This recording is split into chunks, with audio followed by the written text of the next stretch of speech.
Yo, what's good, Knicks fans? It's your man's Uncle Freezy in the building. What's good? I'm joined by my main man, my ace, the co-pilot. You know what I'm saying? The hip hop and R&B sensation Culley rocking the spot at night. You know what I'm saying? We coming off a fresh dub against the Miami Heat. If you're not hyped up right now, you do not have a pulse. Let's go. Let's go. Let's get it. Culley, how you doing, man? How you doing, man? What's going on, Freezy? Hey, I would say I'm chilling, but I'm not. I'm excited. I'm hyped. Me too. Let's go. Man, my Duke's excited downstairs. She's excited. She's over here laughing and stuff, man. That's what I like to see, man. I'm glad we beat them dudes, man. I wanted to see how this team was gonna match against the Heat. And look, we won the game. Did you see them babies? Did you see them babies, yo? Newborn. Did you see Duke? Come on, man. Dude. The NBA ain't ready. Dude. The NBA is not ready for these kids, sir. They're not ready for my man Deuce, man. Yo, it's funny because Obi caught fire and then Deuce caught fire defensively. Yo, you rarely see that where a dude come in with defense. A dude come in with defense and change the complexion of the game. The complexion. You can't even pass the ball. Like you saw the Heat couldn't even get a shot off. When it was Quickly, Grimes, and McBride, they couldn't even get a shot off. Some dude named Struss trying to dribble. Yeah, trying to get this layup off. Struss with a nice layup off. He was doing something. Give me that. You trying to get a shot off. Yo, you trying to get a shot off against Grimes, McBride, and Quickly. How about give me that, sir? You see they had to hurry up to go back to Jimmy Butler, don't you? Mm-hmm. They had to hurry. Oh, Jimmy, hurry up. You know, it's funny. He just had problems. They just had a little scuffle, a little verbal scuffle over there in Miami. You see how he had to go back to Jimmy? Yeah. Jimmy said to Tibbs, he said to Tibbs in Minnesota, "You need me." Yeah. You know? Yeah. Look at that over there, and look at that situation down there in Miami, man. With the coach and play about the fight. Sub, man. Okay, let me send. Sub is in here. What's up, Sub? Yeah, I'm gonna send Sub the link, man, so Sub can rock with us.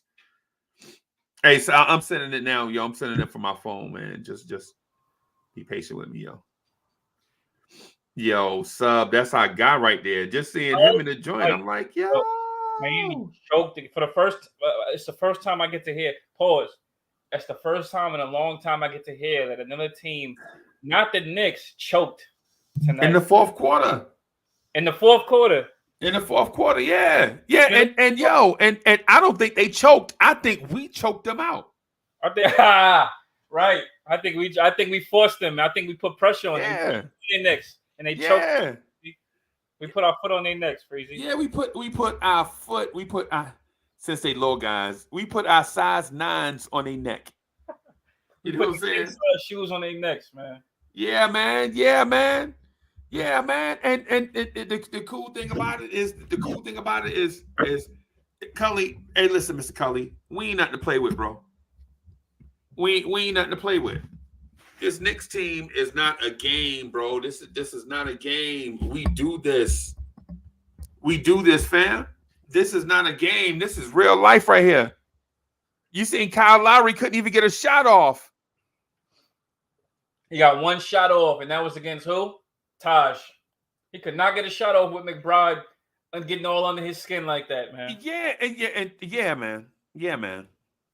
He couldn't. Yeah, man. And I know why Tibbs took out Sims there, right? I know why he did it.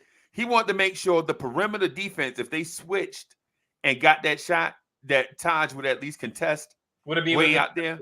Because centers are because you know how centers are, man. They don't really want to get out there. They don't want to get too far away from the rim. That ain't their element. You know what I'm saying? It's like the cool dudes on roller skates. I roller skate a little bit, but they ain't get ready to get out there and rock like Uncle Freezy. Uncle Freezy can roller skate. You know what I'm saying? Uncle Freezy is nice with this. You know what I'm saying? So yeah, but yeah, man, this is first of all, Miami Heat And Miami Heat fans, don't y'all never disrespect us with them ugly ass uniforms y'all wore tonight. Y'all uniforms look like a fucking ransom note. Woo! You know what I'm saying? Ain't it? They damn, them uniforms look like a damn ransom note, bro. Don't you never come at us with no man. That's why we whooped y'all. Y'all out there wearing them ransom note jerseys.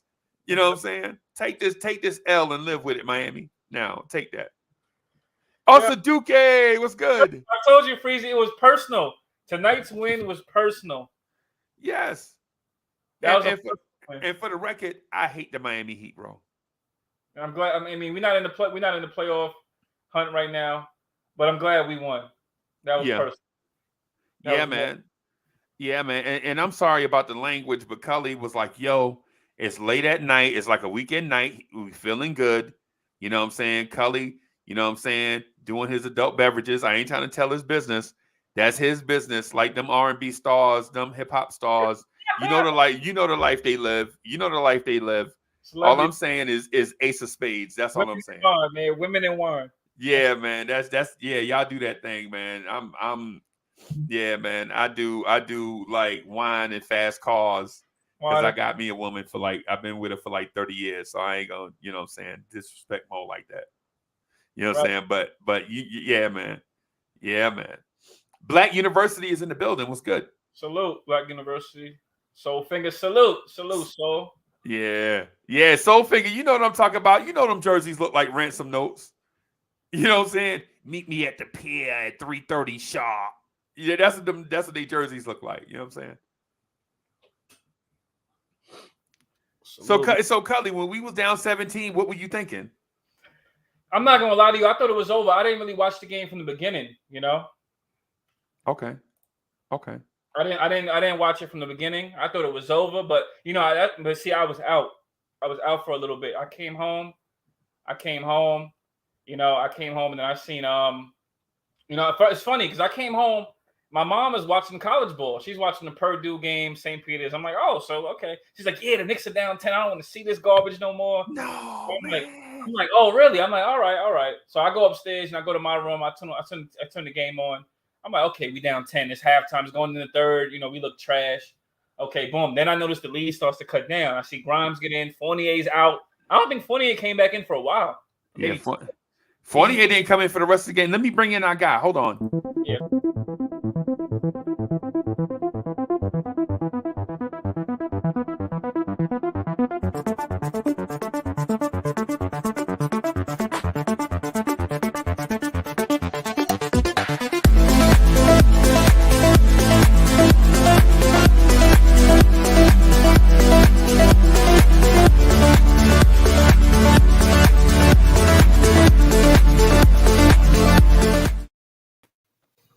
Yo, what's up, Bob? What it do, fellas? Yo, hey, that shirt is crispy. Oh, thank you. Yeah, this is one of the originals right here. This is the OG shirt right here. Okay. OGs for the OGs. Okay, I feel you. I feel you. How you feeling today, man? Yeah, what a game. I was hyped. First, I was just down for a minute, like, all right. I mean, we kind of in there, but it is what it is at this point. Then they put the youngins in there. And it was over. It was a wrap. I was like, yo, did you see Miles McBride? Man, Miles McBride is a game changer, man. Yeah, Notice he was guarding his ceiling, man. Yeah. Kyle Lowry. Yeah. Notice he was guarding his ceiling player, man. Right. Yeah, right. When we drafted Deuce, I was like, man, he would be the best mentor for him. Lowry would be the best mentor for him. That's who I wanted, in free agency. But it didn't work out. It didn't work out that way though. But yeah, this is what we've been asking for. We've been asking for the kids. Yeah. And I ain't gonna lie to you. Full disclosure, I always felt like the kids weren't ready. I didn't want to throw the kids out there too early and wreck their confidence. And then we have a Frank Ntilikina, Kevin Knox situation. I think, and I know Culley may disagree. Well, I don't know if Culley's gonna disagree. I'll assume Culley will disagree that Tibbs brought the rookies along perfectly. The rookies, not all the young guys. Just the rookies. No, I agree. I think his substitutions was actually decent tonight, except for the ending, but we still won. Yeah, I mean, bring the rookies along during the season. The season, yeah. Season. Like Miles McBride wasn't ready early on. You know what I'm saying? Quentin Grimes needed some time. Jericho Sims needed some time to get acclimated to the NBA. Somewhat. You know what I'm saying? I do feel. I mean, the thing is, young guys, they need a coach like Tibbs when they get to the NBA, but not in the sense of like keeping them away from the game for too long. But they need a hard-nosed coach because those are the type of coaches that they play for. They play for coaches like that, coaches like Tibbs that yell at them. Yeah. They need a coach like that to get the most out of them, but at the same time, they need to play in order to learn through mistakes. Now, as far as yelling at them, I don't care, but play them. Don't take them out. Yeah, but those are Tibbs' horses, though. Culley, those are the ones that can take the yapping in the ear, the Quickleys, the Deuces, the Grimes, That's how the Sims, the Sims. That's how we know that Obi wasn't his pick. But the other guys, I could agree because that's what's going to make them the beast in the NBA. But the thing is, we lost, so it's like you don't know what we could have got out of them. But at the same time, though, you still had a healthy Kemba and a healthy Derrick Rose. You know what I'm saying? So who are you going to take? Most coaches ain't going to run like a 12, 13-man rotation. You know what I'm saying? And the politics, too, though. And the politics, too. So, I mean, you can't have your cake and eat it, too. There's always going to be politics play. There's always going to be, is it truly Tibbs' team on who he's playing? Or does the front office got to have something to say about, no, you got to start this guy? So, yeah. You saw Tibbs was laughing at the end of the game. He was actually smiling. He was cheesing out because this is what he won. Hey, sub. I'll tell you this. When the front office was making Tibbs play these expensive veterans that played no defense, the Knicks defense was 26th in the NBA. When Tibbs started playing the young players, the Knicks defense rolls out tonight. The Knicks defense is 6th in the NBA in defense. Right? I don't believe, like we draw these narratives like Tibbs played the vets, Tibbs wanted to play. I always felt like Tibbs wanted to play these young guys, and the front office was making him play these vets. You know what I'm saying? And kudos for Fournier for breaking John Stark's 3-point record, but that ain't a Tibbs type player. You know what I'm saying? No, go ahead. You was cooking for a minute. I just wanted to go ahead. Oh, okay. So Fournier ain't a Tibbs. When you ever seen Tibbs go out and look for a Fournier? That's what I was getting at. That's what I was going to get at. He ain't never looked for no Fournier. He looked for Grimes and McBride type players. He looked for Jericho Sims type players, man. And so even when you look back to you remember they had a 6'4" guard in Minnesota named Josh Okogie. Tibbs used to play him all the time, and he does the same thing that Quentin Grimes does right now, except he's probably a more explosive athlete. But in terms of their role, Okogie guarded big 1s, 2s, small 3s. Grimes guards big 1s, 2s, and small 3s. He does the same thing. And McBride does the same thing on defense like Rondo, right? Like Rondo used to do. Guard up because he's a short guard with extremely long arms. Stretch Armstrong, right? Right. And so, but let me get to the super chat real quick, and then I'll get. So Paris Duggan, thank you for your generous contribution, man. As usual, Paris Duggan, the place to be. Paris Duggan is a huge part of Blorange family. Paris Duggan says Summer League team matters. Are y'all watching my Summer League Death Squad? Keep in denial. Nah, we ain't in denial, bro. We this is what we want to see. We want to see. Now, Miami Heat take that. My bad, Culley. No, you're good. It's funny because my man IQ did his thing, man. Right. IQ did his thing out there. Right. And they planned that. Now, they remember Miles McBride, Quickly, and Grimes played together in Summer League. This lineup that you saw last night choke out the Heat. I ain't giving the Heat no credit for nothing. I ain't giving Miami Heat credit for shit. They ain't have a bad night. The Knicks forced them into a bad night. It's like when the Rock bottomed somebody and they're like, oh well, Triple H had a bad night. No, he didn't. The Rock bottomed him 17 times. That's why his night was bad. And that's what we did to the Heat, man. You hear my boy Culley switching up right now. Oh, IQ had a good game. All of a sudden, you team IQ. I've been saying that from day one. I've been saying that from day one. look, now he got his own little 3-ball, not like Melo had a 3 to the dome. Yeah. Now he got a little game time 3. He flipped his hand this way and that way. So you know he ready. You know he ready. And when he go to the hole and get the L and he do this like, right. Great room. I mean, he got his own little signature moves going on now. Yeah, man. And I will say I couldn't stand IQ for most of the season, but come on, he had a great game with the summer league squad. He was balling out. No, don't do that, man. Embrace it, bro. No, I embrace it. And he got the interview with Walt Frazier after. You know, if you have an interview, you had a good game. So yeah, man. Yeah. Hey, so I didn't watch the Knicks broadcast. I watched the Miami Heat broadcast. Okay. Right. And so I'm gonna tell y'all from somebody down south that was watching the Heat side of things, right? Quickly, and this kid Deuce McBride was talking cash shit to the crowd, bro. It was looking especially and you know McBride out of that group of young players, McBride is my favorite, right? Me too. And Grimes. McBride is my favorite. I thought it was Jokibitis. I thought it was No, I'm talking about the ones on the roster. I'm talking about the ones playing. I do like Jokibitis though. I ain't gonna lie to you, bro. I ain't gonna. It's like a heartstring, bro. You know, you can't help it. It's just the one that just take your heartstring from. You know what I'm saying? But he may be the one that got away though, because he might not show up next year. That girl that got away, man. It might be. And you know what? And the thing about it is he said that now, but what does he say tonight after he saw the Knicks beat the Heat? You know what I'm saying? Like when you see Tibbs playing the kids down the stretch and they knock off the Miami Heat, who was in the NBA Finals 2 years ago, I think things might change. Oh, he ain't gonna say the vets give him the best chance of winning anymore. I'll tell you that much. Yeah, man. If you're not excited about this dub tonight, I don't know if you're not really a Knicks fan. Yeah, you know what I'm saying? If you're not excited about tonight. Yeah, because you saw RJ Barrett struggle, bro. They had RJ Barrett on lock. Yeah, and it wasn't just Jimmy Butler either. Yeah, man. They was trapping him. They was having him, getting rid of the rock. Yeah. And it was like right when he crossed half court, they wasn't giving him no chance to breathe.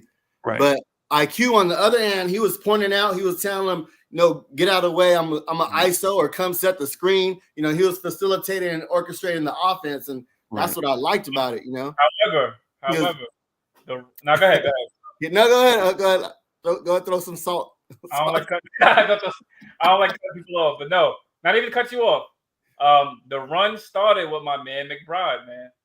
That's when he waved off IQ, and he told, I don't know if it was Sims or Todd. He said, "Come get me a screen." He took the screen to the left, kicked it out to Grimes. Grimes waited a second, pulled that 3. After that, the Knicks started making big plays. After that, that play, I think it either tied the game or put the Knicks up either 2 or 3.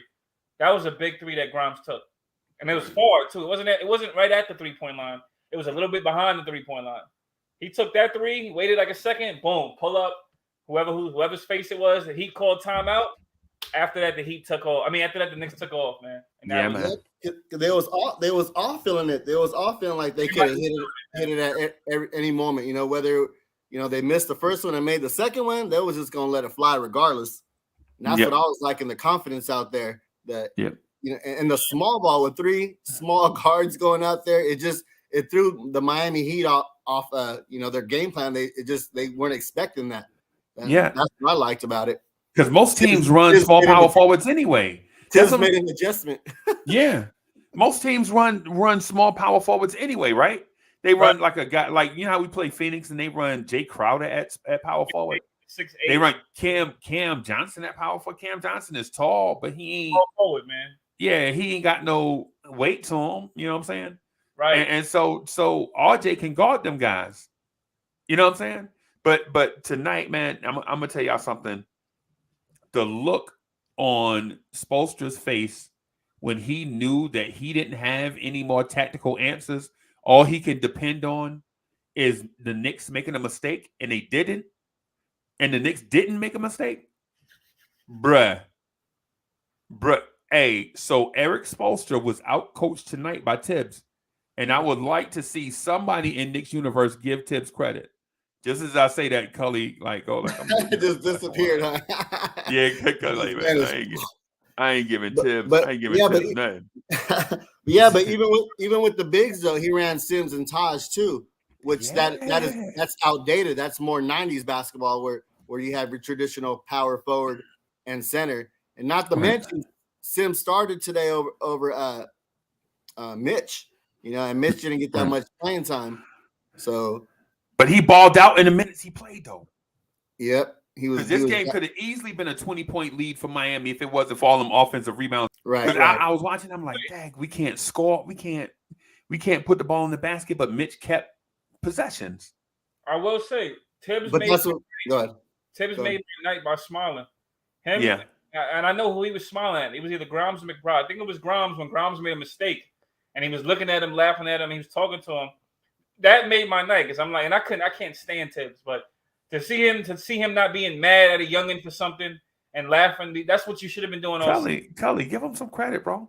Right, he played the defense that he wanted to play tonight with the people he wanted to play. The youngin. Right. So man, just cut the man some. He's human, bro. He fine. Even Tibbs understand that this is a terrible season, right? How can you? Tibbs would be less than human if he thought this was a successful season, man. I'm telling you, the defense, Culley. Remember how bad the defense was at the beginning of the season?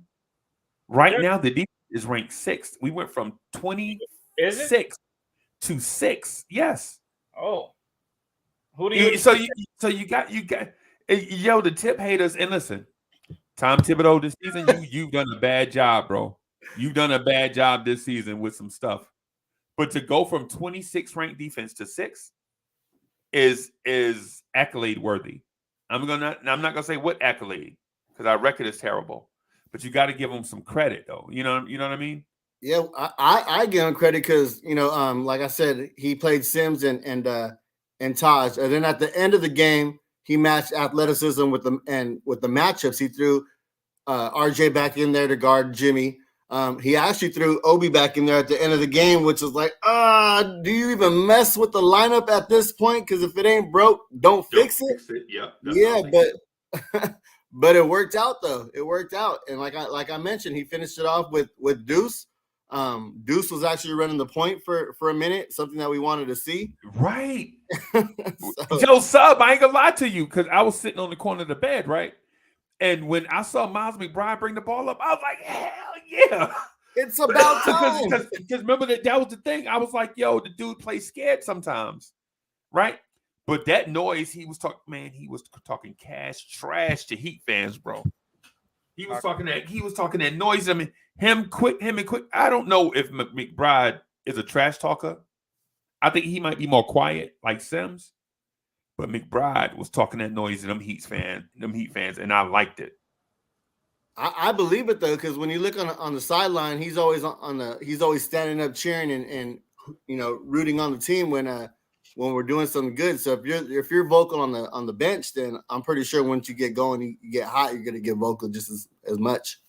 So yeah, it was just a positive night. I was just hype. I had to jump on once I saw you guys around. I was like, yeah, man. And so we would have hit you up, but we just didn't, man. You know how it is with people. It was like me. we had so for everybody, we had previous conversations off the thing, and it's not like we wanted to leave Sub out. It's just, you know what I'm saying? It was random today. Yeah, Culley just hit me up like 30 minutes, like an hour ago, I guess. Yeah, you know what I'm saying. If it was playing, that's watching. Nah, I would have asked y'all to host. I'd have asked y'all to host it so I could go be in the room. You know what I'm saying? I even said, yo, call it the after party. When I was like, yo, because I was so random with it. I'm like, yo, I'm excited. Yo, let me talk my junk about this win. I'm like, please, Freezy. He was like, all right, man, you want to? All right. So I salute Freezy because Freezy probably don't even want to be on. Freezy probably want to relax tonight. I know Freezy got a lot of shows going on. Because I already been on twice today. You know what I'm saying? Yeah, like I saw you. So look, hold on. What time is it? I would like to introduce. We need a beat.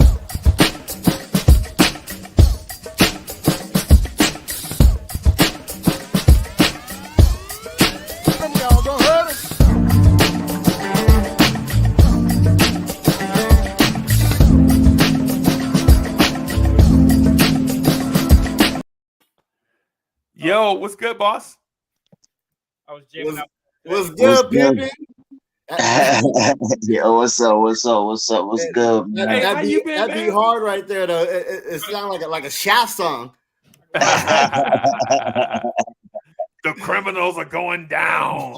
Yes, man. I'm just. That was a good win, man. I like the young guys. They brought it home, man. I ain't gonna lie, man. I was surprised, man. I was shocked. I was shocked that they pulled it off, man. That was impressive. And what's more impressive to me, Freezy, is Tibbs. I don't know if you listened to his press conference, but he had a lot of questions for a lot of I should say it. He answered some of y'all naysayers tonight. You know what I'm saying? And one of the things he said is like, yeah, I hear y'all opinions, but none of y'all don't put in the work and study the game. So, man, look, shout out to Tim. That's what he said? Yes. Oh, wow. Yes. Wow. Mark Berman asked him a question. And, because he was like, yo, y'all love to tit and tat and pick out certain things. This player might do this and this player might do this, but at the end of the day, y'all don't look at the game 2 and 3 times to say, okay, well, that's what happened in the game. Right. But y'all quick to net and pick, but y'all gotta listen to it. So let me do this real quick. What time is it? Sorry.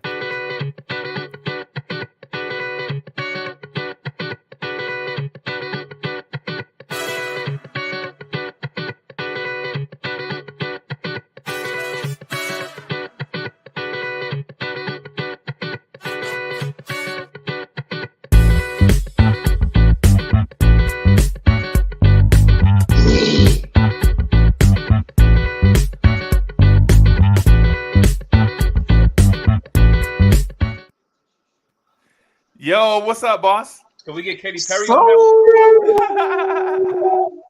It's so. Hey man, it's a Friday. We got a W. Don't have to work. Yeah, man. Get your sippy cups out. Do what you do. Celebrate. Hey, it was a good win, bro. I was sitting there watching with Bird with my baby girl, and hey, she started getting hyped watching them go to the rack. I was like, hey, bro, I got no words, got no bad words. It's all good in the hood in this Joker, dog. I mean, besides them, Miami wearing those swap meet uniforms and shit. Yeah, man. It's like the Ice Cube song. Today was a good day. Yeah, man. Hey, death certificate uniforms. Yeah, go ahead, so. Hey, no, bro. It was good to see because I wanted to see. I was watching to see the young fellas get at it. Hey, they surprised me. Like I said, when we first drafted Deuce, I was running around. I was saying, hey, you had the Frank Hines. I said, I'm in D block. Deuce was my guy. I always liked Deuce. D block. I said, yeah, but Soul Finger, you're my partner. But at the same time, bro, you gotta understand that he wasn't playing with the same aggression that you see him playing for the past 2 games. Yeah. No. See, you missing what I'm saying. You missing what I'm saying. You missing what I'm saying. You being too analytic. I was saying, I've been hollering about Deuce from the time we got just give the cat time. It's like when it's like when you cooking chicken, and if you don't put that Lawry's on it, man, some people don't want to eat your chicken. You ain't putting the Lawry's on it. No, I'm not. But Soul Finger, I'm not saying you wasn't raving about him. I'm not saying that, right? But what I'm saying is the reason that's why you're excited for him right now because he's playing well. But what I'm saying to you before, when he had gotten his minutes, you wasn't seeing that aggression that how you were seeing in the past 2 games than the competition that was in the G League than now. Well, the last time he got always seen it on the defense, though. Yeah, last time you saw on defense. Last time he really got actual minutes when he played against Houston. And then after that, he got in long enough for a sip of coffee and a drag on a cigarette. He was gone. Yeah. He was done after that. Yeah, and the I think the point that all of us are making is he wasn't ready early, but he's ready now. He ready Right. now. And Grimes, and Grimes, look, I'm gonna tell you, once Grimes is really at 100 and next season, Grimes is gonna be he's special, man. Grimes is special. And you sprinkling some Cam Reddish. Man, look, that's what I was saying. Hey, I hate Cam is hurt. I hate Cam is hurt. You know, I would have loved to see him out there. And people wanted to sit Grimes down for the season, but these guys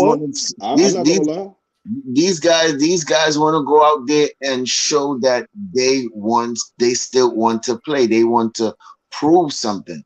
And you heard it in Obi's last press conference also. You know what I'm saying? They want to ride the wheels till it go off. I know some people may say it. What's the word that they said on KMD? Empty tank or something like that. Empty barrel, something like that. Freezy said this morning. But these guys still want to play for something. I mean, these guys still want to play. They want to prove what they got, man. Exactly. And if they could make it to at least one game behind the play-in and say they almost did it, they want to be proud of that and have something to go into the next season to prove something even more. But you got to remember Tibbs' rotation, or you know, he doesn't play that many people, so that's why we got, when Jules was healthy, Obi was only getting 3 minutes at a time, 4 minutes here. And then he gets yelled at so much that he looks over his shoulder. He doesn't want to make any mistakes. There you go. You beat me now to it. And Deuce was the same way once he got some run, always looking over his shoulder. So he was indecisive on whether going to the cup. Am I going to shoot this? So he was very hesitant. Today, he had the green light. He was not even tripping the whole time, just letting it fly. Like, it is what it is. I'm going to let it rip. Right. Well, going into the next season, hopefully Randall is still here. Tibbs has to hopefully share those minutes and make sure it comes as a team game. Right. You know what I mean? He uses all 15. You know, I'm not going to even look that far ahead, man. Yeah. I'm just going to take it everything each game at a time for the rest of the season. And see how things unfold in the off season with moves we make. You know, right. But I'm not right now. I'm gonna savor each game we got right now, especially with the young cast. I don't even want to talk about next season. I'm not even trying to look at it. I'm looking at the here and now. And after, look, I'm gonna bask in the ambiance of this W. I'm gonna sniff it all in. You know them old heads get that juke, spray it all on them. That's what I'm doing right now with this W. I'm just spraying that W. Aqua Velva. Real talk, when's the last time we beat the Heat? Man, last time we beat the Heat, Jesus was a baby, bro. Exactly. It's been a hot minute, so I can't remember the last time we beat them, man. I really can't. But you saw how they were looking, and what it was is they didn't know what to do with the young fellas because you didn't have tape. I got to give it to Spoelstra.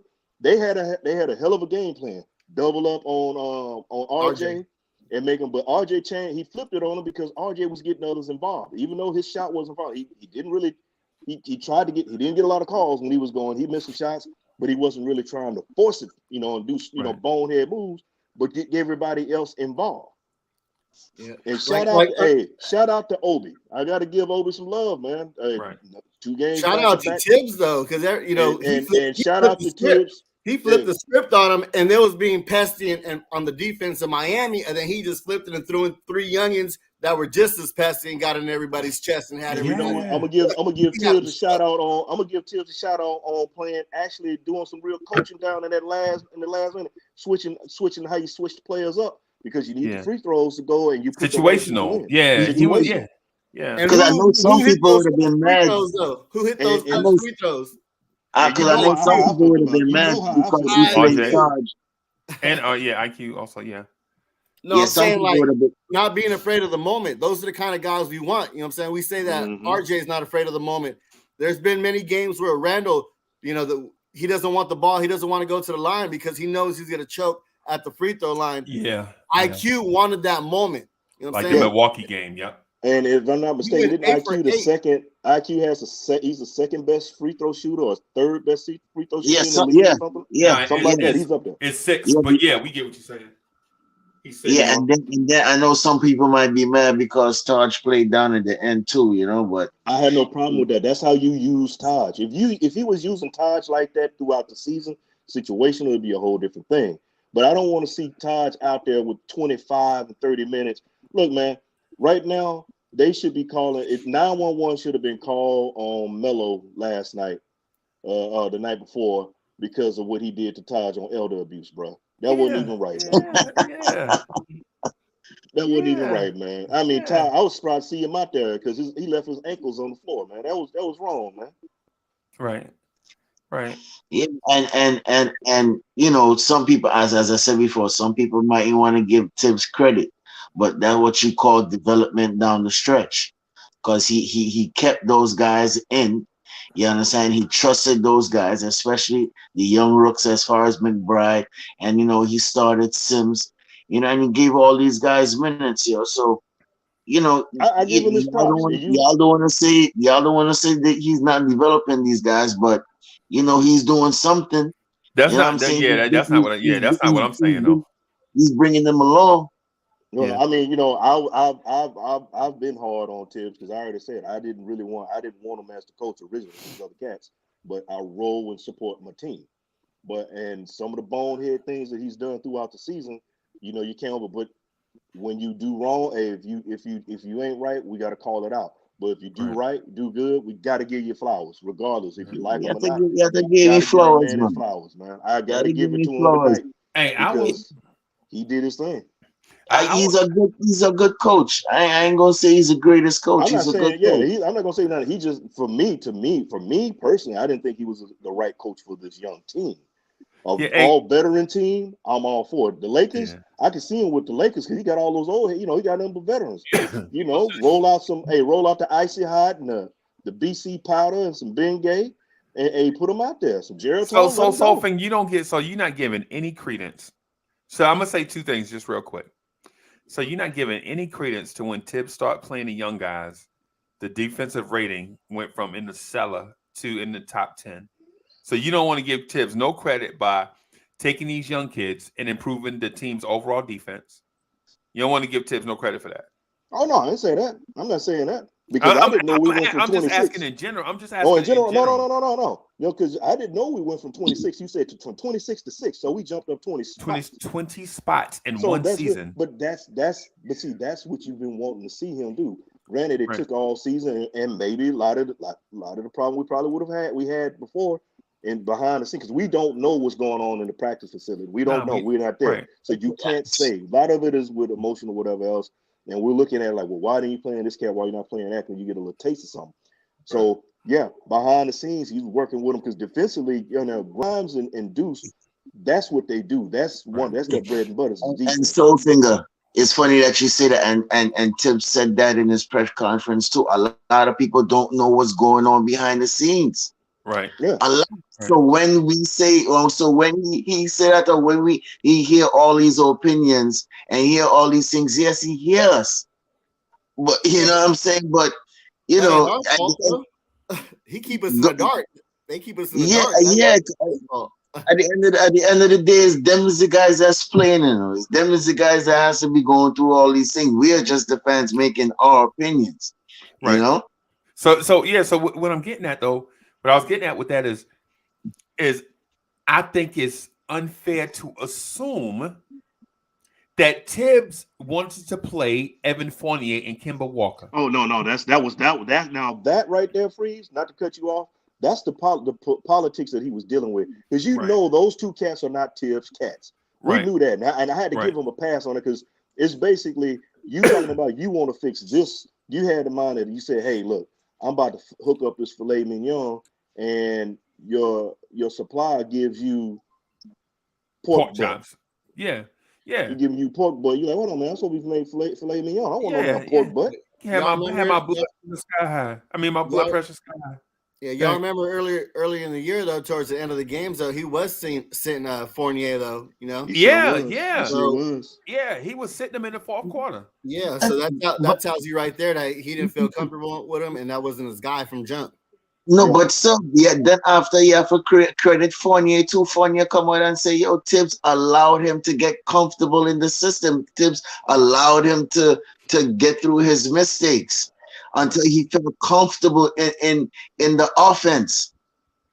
So even though he got benched, Fournier know why he got benched. Because of fourth So you quarter see, defense. yeah, exactly. So you see, is a different Fournier you're seeing right now. I mean, He's getting more he gives a steals. little more effort. He's more deflections. You see, he's trying. Although he's still getting beat like a Oh yeah, wet he fish. look, man. You Look, I understand what tell I'm you, saying? he really can't stop traffic with a stop sign, but he's Exactly. But you can see the effort. You can still see the effort that he's trying. Right. You understand And what part I'm of saying? that also is the emergence of Quentin Grimes. And exactly. So with the emergence of Quentin Grimes, you also saw the defense get better. Now RJ didn't have to guard the best perimeter player; he can guard the second best perimeter player. Now Randall can guard the third best perimeter player, and so it's like the chain reaction type thing. But what I want to say to Culley is this, man. Culley, I think we've been giving Tibbs a bad rap for wanting to play these vets for too long, right? Because come on, man. Come on, you know good and well Tibbs did not want to start Kemba Walker and Evan Oh, we know Fournier in the that, backcourt. man. We know that. Right. And the first opportunity that Tibbs got to take Kemba out the lineup, guess what he did? He jumped on that joker with both feet. He jumped on that joker with both feet. Right. And he was like, "Nah, you ain't even coming off the bench." He was like, "You out of the rotation, period." You know what I'm saying? And he said better yet, they did one better though, Freeze. He's like, you know what, bro? Don't even bother coming to the facility. Right, stay yeah. Turn your uniforms in. They turn your uniform in. Hey, you get on that 2K. Get on that 2K. Yeah, and man. You do. Yeah, so I think we blame Tibbs for a lot of stuff, man. I do think we blame Tibbs for a lot of stuff, but the I thing had a problem with the front office. That was part of my problem with the front office. I had nothing with the front, like drafting front office was cool, but free agency, man, it wasn't even hit or miss. It was just miss. Free agency wise. Right. Because think about the point guard rotation. If the front office never signed Kemba, it would have been Derrick Rose, Emmanuel Quickly, Miles McBride out the gate. Mm-hmm. Right? Out the gate, that would have been the point guard rotation. And then small forward, you look, if you would have got you a small forward, it had RJ still at the 2. Because I would like for RJ to go back to the 2. That's just me. A lot of other people have different looks. Because now you had Cam, because we could have, you bring it in, now with Cam, you can put Cam in, but we got to see how things go. Let's just see how things are going to go. It's too far ahead. Like I said, I'm just going to look at it day by day or game by game for the rest of the season. I still, like I said, I'm going to say it, keep saying I hate Cam is hurt because I would have loved to see him these games right now with the way they run. Because a 6'8" wing, that's athletic, and it's untapped. Right. But that's the fun part, though, Sofinger, is that you can mix and match these combinations with RJ at the 2, RJ at the 3, Grimes at the 2, Grimes at the 3, IQ at the 1, IQ at the 2, Deuce at the 1. So when someone goes down, these guys can step up without skipping a beat. Right. You could even play RJ at the 4 in limited stretches. Yeah, you could even go. That's a situational. That's a situational game. If you want to do some real small ball and try to run up and down the floor. If you want to smother defensively, you can go McBride, Quickly, Grimes, RJ, Sims, and smother teams like we did in the fourth quarter tonight. Just a little bit though. It was beautiful. And the ball movement, man. The ball movement has been beautiful, man. And the more I see this kid Sim play, is like I don't know. For some reason, I'm having this thing. I don't know if I want to give up Mitch, but at the same time, I like how Sims is just moving around on the perimeter. He could do a little more in his game than Mitch. And I feel, in my opinion, you're having deja vu. You're having deja vu because we got another diamond in the rough at the end of the season. Right. Yeah. And it's like, yo, he is so he getting these tap outs with the offensive boards. He's crashing the boards. He's kicking out. Yo, I mean, look, the sky's the limit for this kid. The thing is, though, Stafford, I see what you're saying. They both bring something different to the table. I'm not really one to see because I don't want to see Mitch go. It's just me. I don't want to see Mitch go because he and I know you want to see someone a five that can shoot the three or whatever, but to have two bigs that can play without the ball is all right. Pretty good, I think. And if they can defend, like I said, Sims gets better with his defense because he can do things that Mitch can't do and vice versa. But if they both can start with some kind of low post something, I mean, Sims, you've seen little flashes of it. We've seen little flashes of even Mitch this season when he hit him with a little drop step and try to go hit him with a little drop step and try to get that little scoop. That's something we haven't seen Mitch ever do before, and other things have been going on.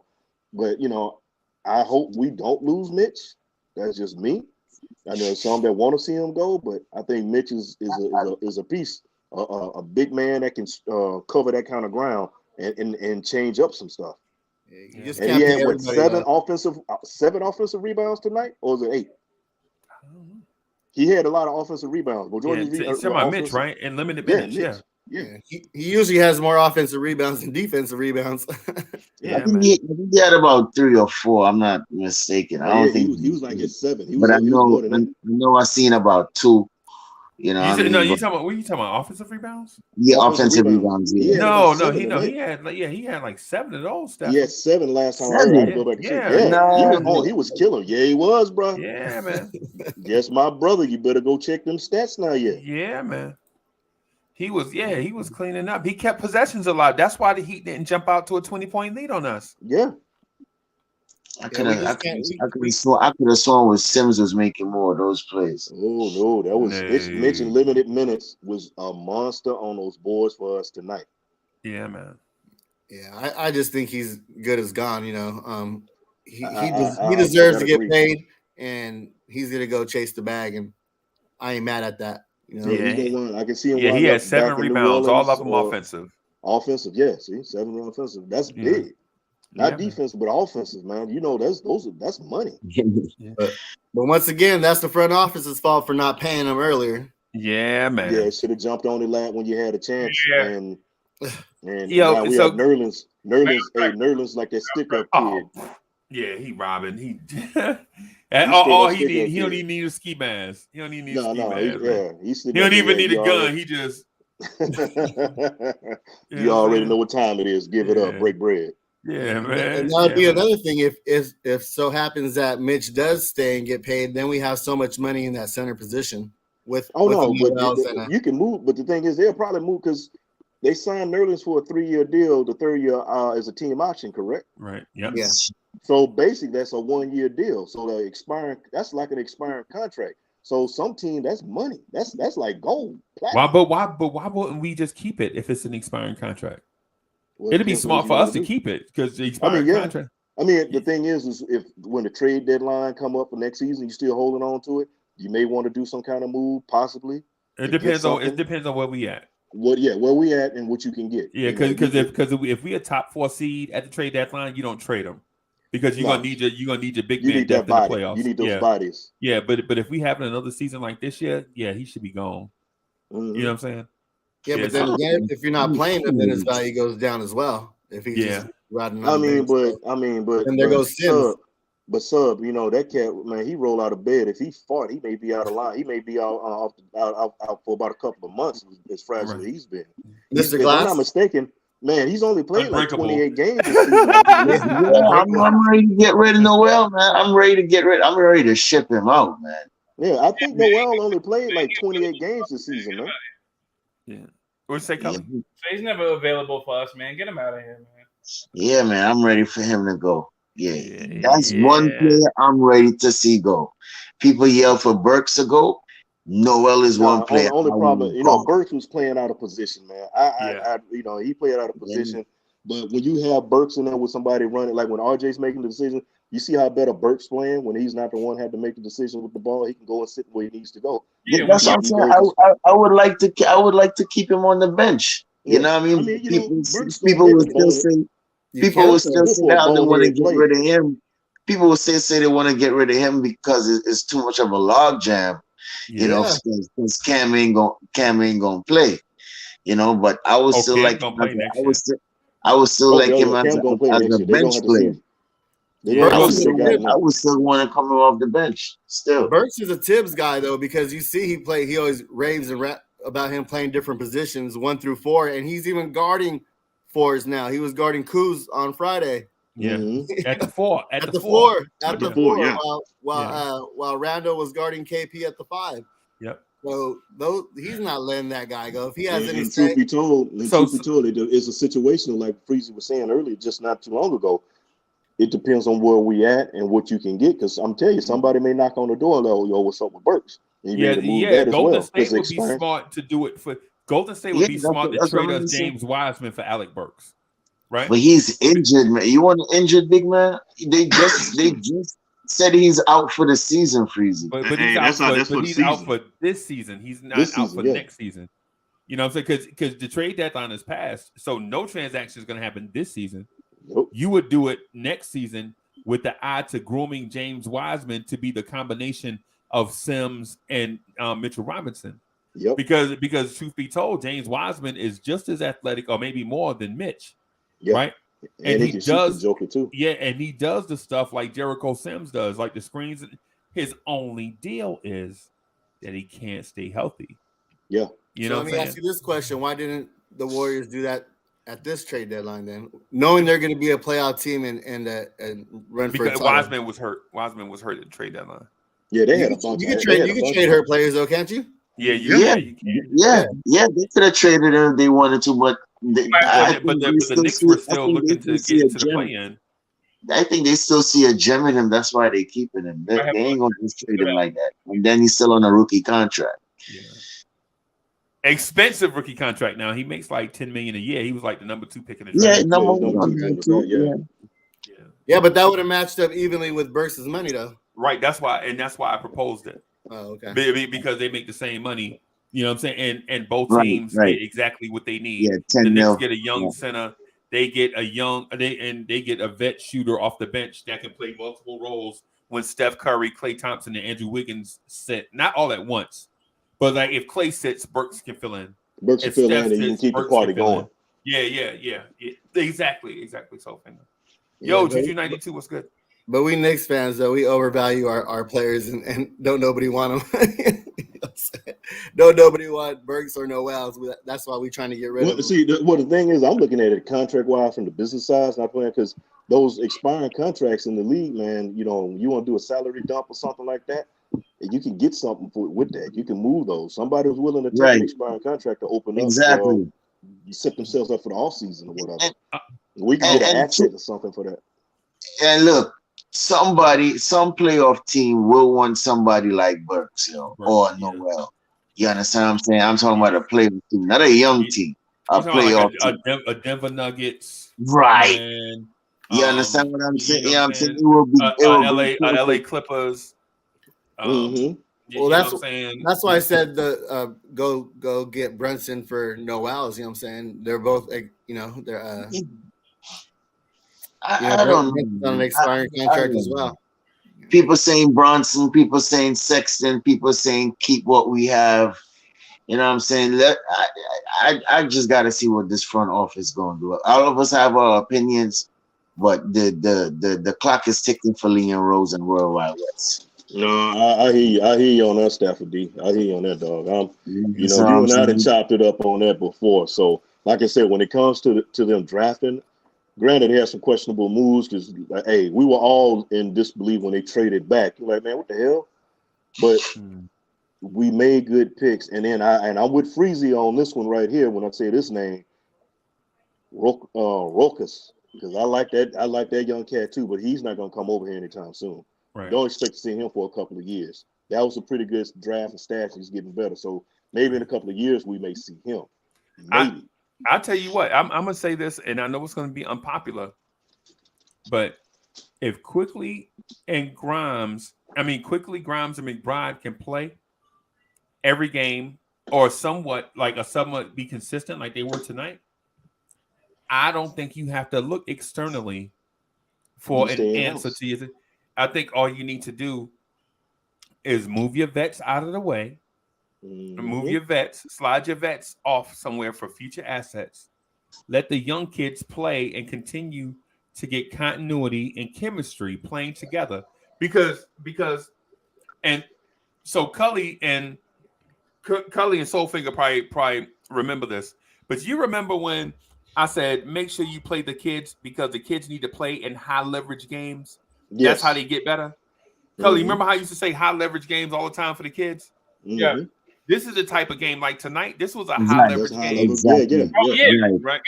And so with this, see, this is like this one quarter, the fourth quarter, is like 3 weeks of the off season to them. Yes. You know what I'm saying? That's a good point on that. Good point on that. It improves them because not only do they learn on the fly against a tough opponent during a primetime game that has a playoff type atmosphere for us, not the Heat. The game was important to the Heat, but it was very important to us. You know what I'm saying? So it's a high leverage game. These cats get experience, and they thrived in it. Obi thrived, right? Quickly thrived. Grimes thrived. McBride thrived. Sims thrived. So it's like a month. It's like a month in the off season to them, but they got it in 30 minutes of real time. Yeah, accelerated learning, man. And if we can keep building, just one second, I get out of the way. But if we can keep building like this, like link these games together. Now all of a sudden, when you go into the off season, you don't have to go get you a Bradley Beal, right?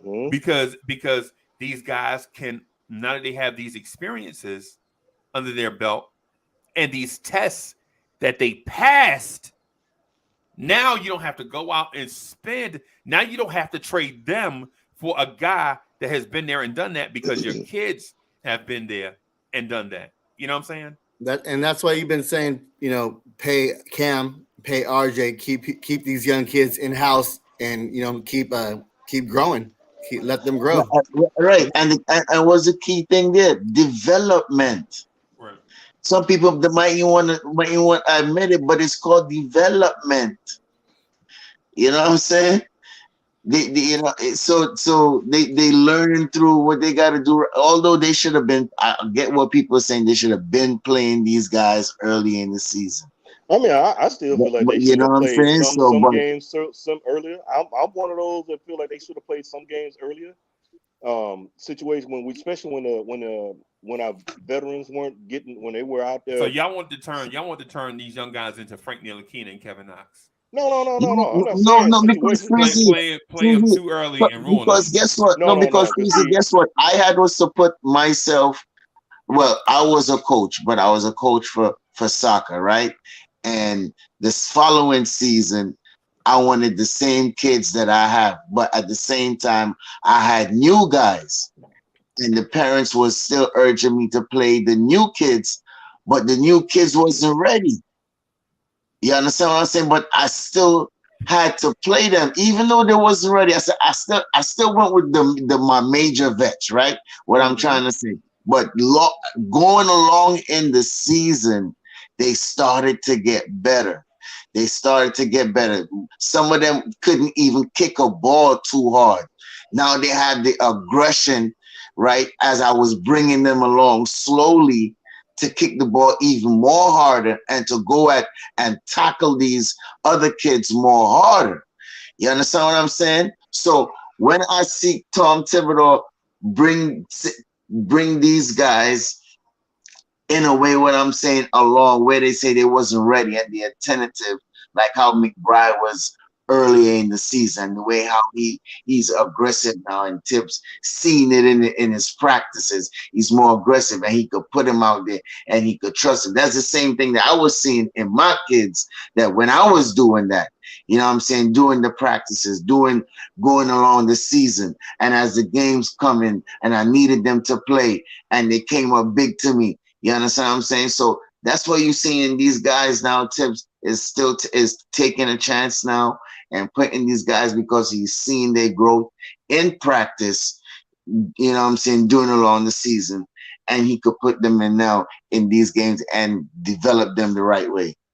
Yeah, but were you winning those games in the beginning of the season? Or, you know what I mean? Or or were you still learning and losing and trying to figure out? I was losing, bro. I was like 0-5. I hear what you're saying. But that's Thibodeau. He wanted to win the whole time though, and he feels like he can win with a Bergs, he can win with the win with the vets. That's what he's been saying. So you kind of just don't want to throw all your youngins out there at the same time, because then you have a team like exactly. Orlando Magic, Exactly. So exactly. Yeah, but youngins are a key part of a lot of teams' success, man. Not all of them. Yeah, but sometimes you can't. Sometimes you want the youngin out there to learn the experience. But when you put him out there, some of them is scared, bro. Some of them don't even want to tackle the ball. Some of them don't even want to dribble the ball. I get that. You understand? But I think. No, go ahead. No, but the thing about it is, Culley, you got to bring them along slowly. You understand what I'm saying? It's just like how they were sending him down to Westchester, make him kill the competition down there, and see the growth. So when you see the growth and you see all those practices, you understand what I'm saying? Like, you know what? You think this kid is ready to put him on even more minutes, or even give him a shot, I get that.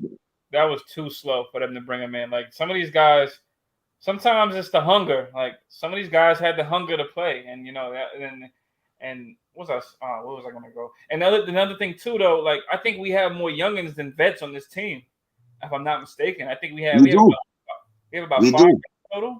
We have like 9. We have like 9. Yeah, most of our kids are young. Most of our kids are young. We have a lot of youngins. I mean, we have vet. I mean, if you consider RJ and Obi vet, but we have a lot of youngins on this team. Like the youngins is part of our depth. Like, so you got to play. You can't just sit guys out and give them DMPs. Like, you got to use everybody. You know what I'm saying? Like,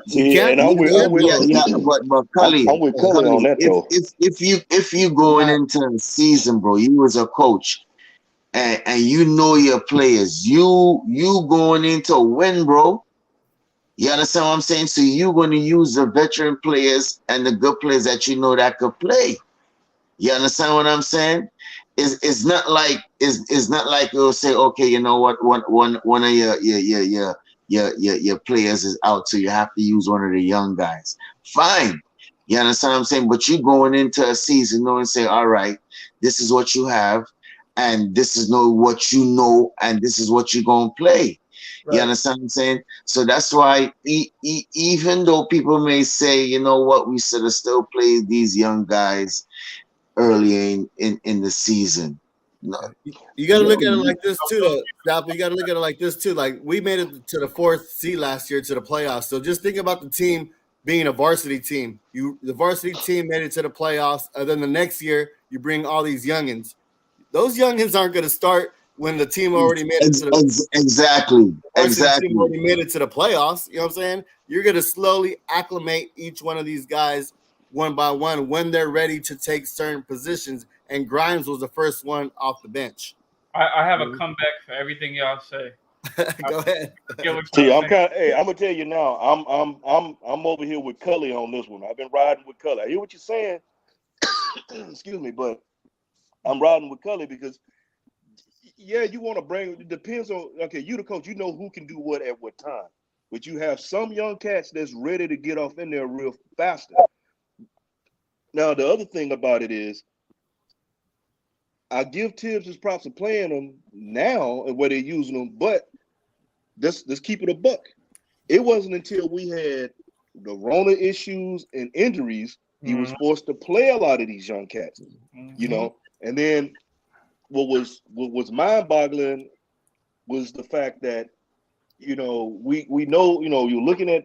We're looking at we need more guard play. We need more guard play and defense. Well, you had Deuce. Like I said, Deuce was down there in G League, and everybody said, I know what you're saying, G League. He's a cat that is like watching AAU with a bunch of midgets or whatever else the hell going on, you know. But Deuce, the defense travels. And it's not saying burn them out like Frank and Knox. Frank and Knox didn't have that motor that these cats got. Those are two type of players mentality-wise. Mm-hmm. You know, their toughness and everything. What they had, their one thing that got them drafted, the one thing that he liked was what we needed on the floor. You know, more than anything. So Yeah. I mean, I ain't taking from Culley. Right. But I'm just saying I'm riding with Culley. So finger. Yes. So finger. See, you just wanted me to just throw them out there, right? You I'm tell not me saying just throwing them out there because if you heard what I was saying, depends on who it is on situations. Certain situations, some rookies are better suited to go out there. yeah. So even if there was no COVID or no nothing, right? Yeah, you still wanted me to throw them out there though. What was that? Say that one more again. Even if there was no COVID and we didn't have to force to play them, you still wanted me to throw them out there, even though I don't have no type of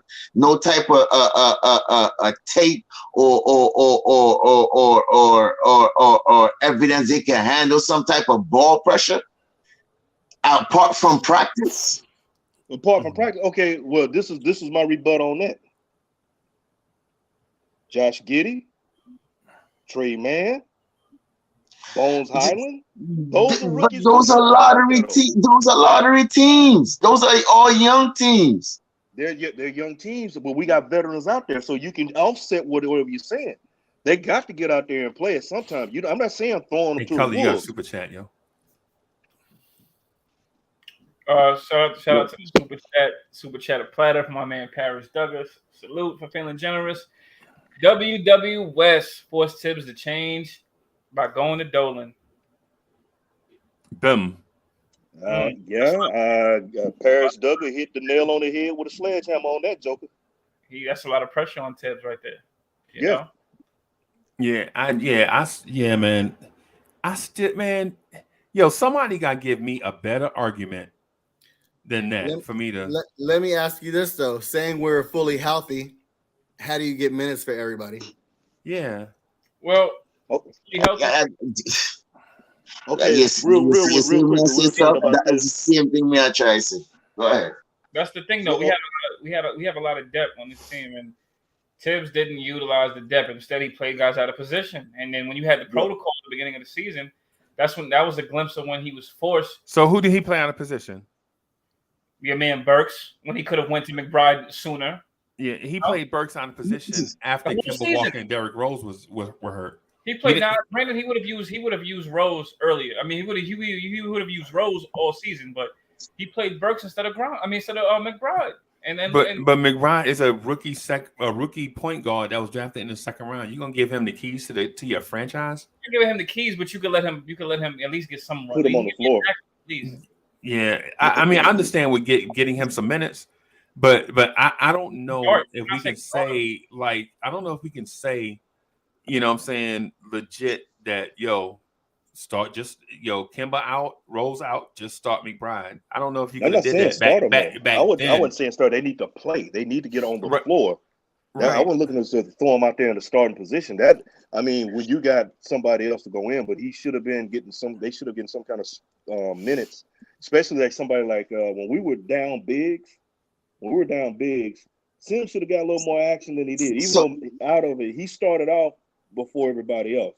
Granted, he was lost, but you're gonna take you got rookies. You're gonna have to take that on the chin because they're gonna make those mistakes. Yeah, but then when Deuce does play 2 minutes, makes a mistake and gets pulled, everybody gets mad. Oh, he only went in there for 2 minutes and that wasn't enough. So there's always going to be something to complain about. But so finger, you say you coach your daughter's basketball team, right? Am I correct? Yes or no? Yeah, I'm assistant coach on the team. All right. Do everybody on your team get minutes? Yeah. Oh yeah. Everybody. You know why? Everybody get minutes. Everybody's getting on the floor. Everybody got on the floor. We played. Look, we got to the playoffs. Check it out. We got to the playoffs with 6 girls. Wow. Sometimes we have to play with what's the age group? Because high school. This is high school varsity. High school. Okay. I would say to that though. I'm really want to get away from Soul Finger personal business. You see how nervous I got? I was like, "Yo, what the hell?" No, we talking basketball. We talking basketball. I ain't personal business. I got. I know. So, Finger, what's your credit number? What's your credit number? So, Yo, can you hold your credit card up real quick? So, What's your phone number again? 777-9311. But not, man. The thing with rookies though and young players, man, the fans always want to rush them out on the floor to see what they have. Fans always want to see what the future looks like. But if you want to see what the future looks like, go to the dime store fortune teller. When it comes to your rookies and young players, don't throw them on the floor and ruin them, man. You just take your time. Like the song used to say, my mama used to say, "Take your time, young man." My mama used to say, "Don't you rush to get old." You know what I'm saying? Like when it comes to the young players, they gonna be here. Why rush them? Just let them get experience, man. And because we threw young players to the Wolves, and guess what we wound up with? Fat, lazy Wolves, because the Wolves was always eating. You know what I'm saying? Oh no, I see what you're saying. Instead of like throwing them, because think about it, you also had to give the brand new backcourt and the brand. See, the thing is, the Knicks were in a brand new offense with a brand new backcourt and their second best player learning how to play another position. So all these things were taking place at the beginning of the season. RJ at the 3 instead of the 2. Fournier and Kemba Walker is a brand new backcourt with this team, a playoff team that was used to playing a certain way with Randall dominating the basketball. Now you bring in two high usage guys that want to shoot the ball and feel a part of the offense. So all this continuity stuff had to kind of work its way out. It's not just about the kids. And I know as adults, we always want to say, "Yo, it's always about the kids," right? But on this team, remember, the thing is. Okay, this team had just came off a playoff berth. Yeah, so why are you trying to push kids in when you're trying to get back to the playoffs? Well, see, the thing is we trying to get you should have been this season. We should have been building on the success that we had last season. However, missed the bus with the free agents you brought in for one. But then we talk about, we're talking about like when we say throwing our youngsters to the wolves or everything, and the two names come up as Kevin Knox and Frank Ntilikina, who Frank, I pull my groin every other day. Every other day. Frank, I pull my groin every other day. Kevin Knox was already he was a big project. Right. He was a big project because he didn't have a motor. Grimes and Deuce don't have little motors. Them cats got big blocks. Same for Sims. Sims it was a whole different game. So those rookies, we can't even look at those two cats we had before. And also with that, they got damaged. Frank was thrown to the side because that was a Phil Jackson mistake. Yeah, man. Oh boy, ever. And then Thibodeau was the one who beat the table for Knox when we should have had one of the Bridges cats. I don't understand that one. Yeah, but those are lottery picks, though. You know what I'm saying? Frank and Knox. And if we didn't pick them at 8 and 9, somebody would have picked them up. I don't think Frank would have got picked that high. So I think Frank would have got the second round or second round. Definitely second round. Same for Knox. The Knox wasn't ready. Even his coach told him he's not ready right now. He should have stayed because he's a project. No, so Finger, you know what? Though somebody probably would have picked him up like stupidly, like how we do it too, because Calipari would have sold him to somebody also too, like how they sold him to us. So some team would have got tricked also too with it between that 14 range also. Somebody else would have. They may have, but I you look at his motor. Kevin Knox, even though for those in the chat that watched college like that, was deep off into college, and you watch Kevin Knox, did Kevin Knox jump off the screen? It was other cats you knew about because I was like, okay, Kevin Knox. And he can shoot the 3, but other than that, he no motor. And you know, he's in Atlanta right now, and it was best that I'm glad that, you know, maybe he get a new lease on life. But I got a feeling he's gonna be out. He's gonna be one of them cats out of the league too.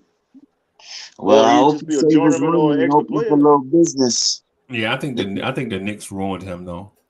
Oh my I God, think that the Knicks ruined Fizdale, him and Fizdale messed him up, and then when Mike Miller took over, it was all about job preservation, and he still didn't get the job.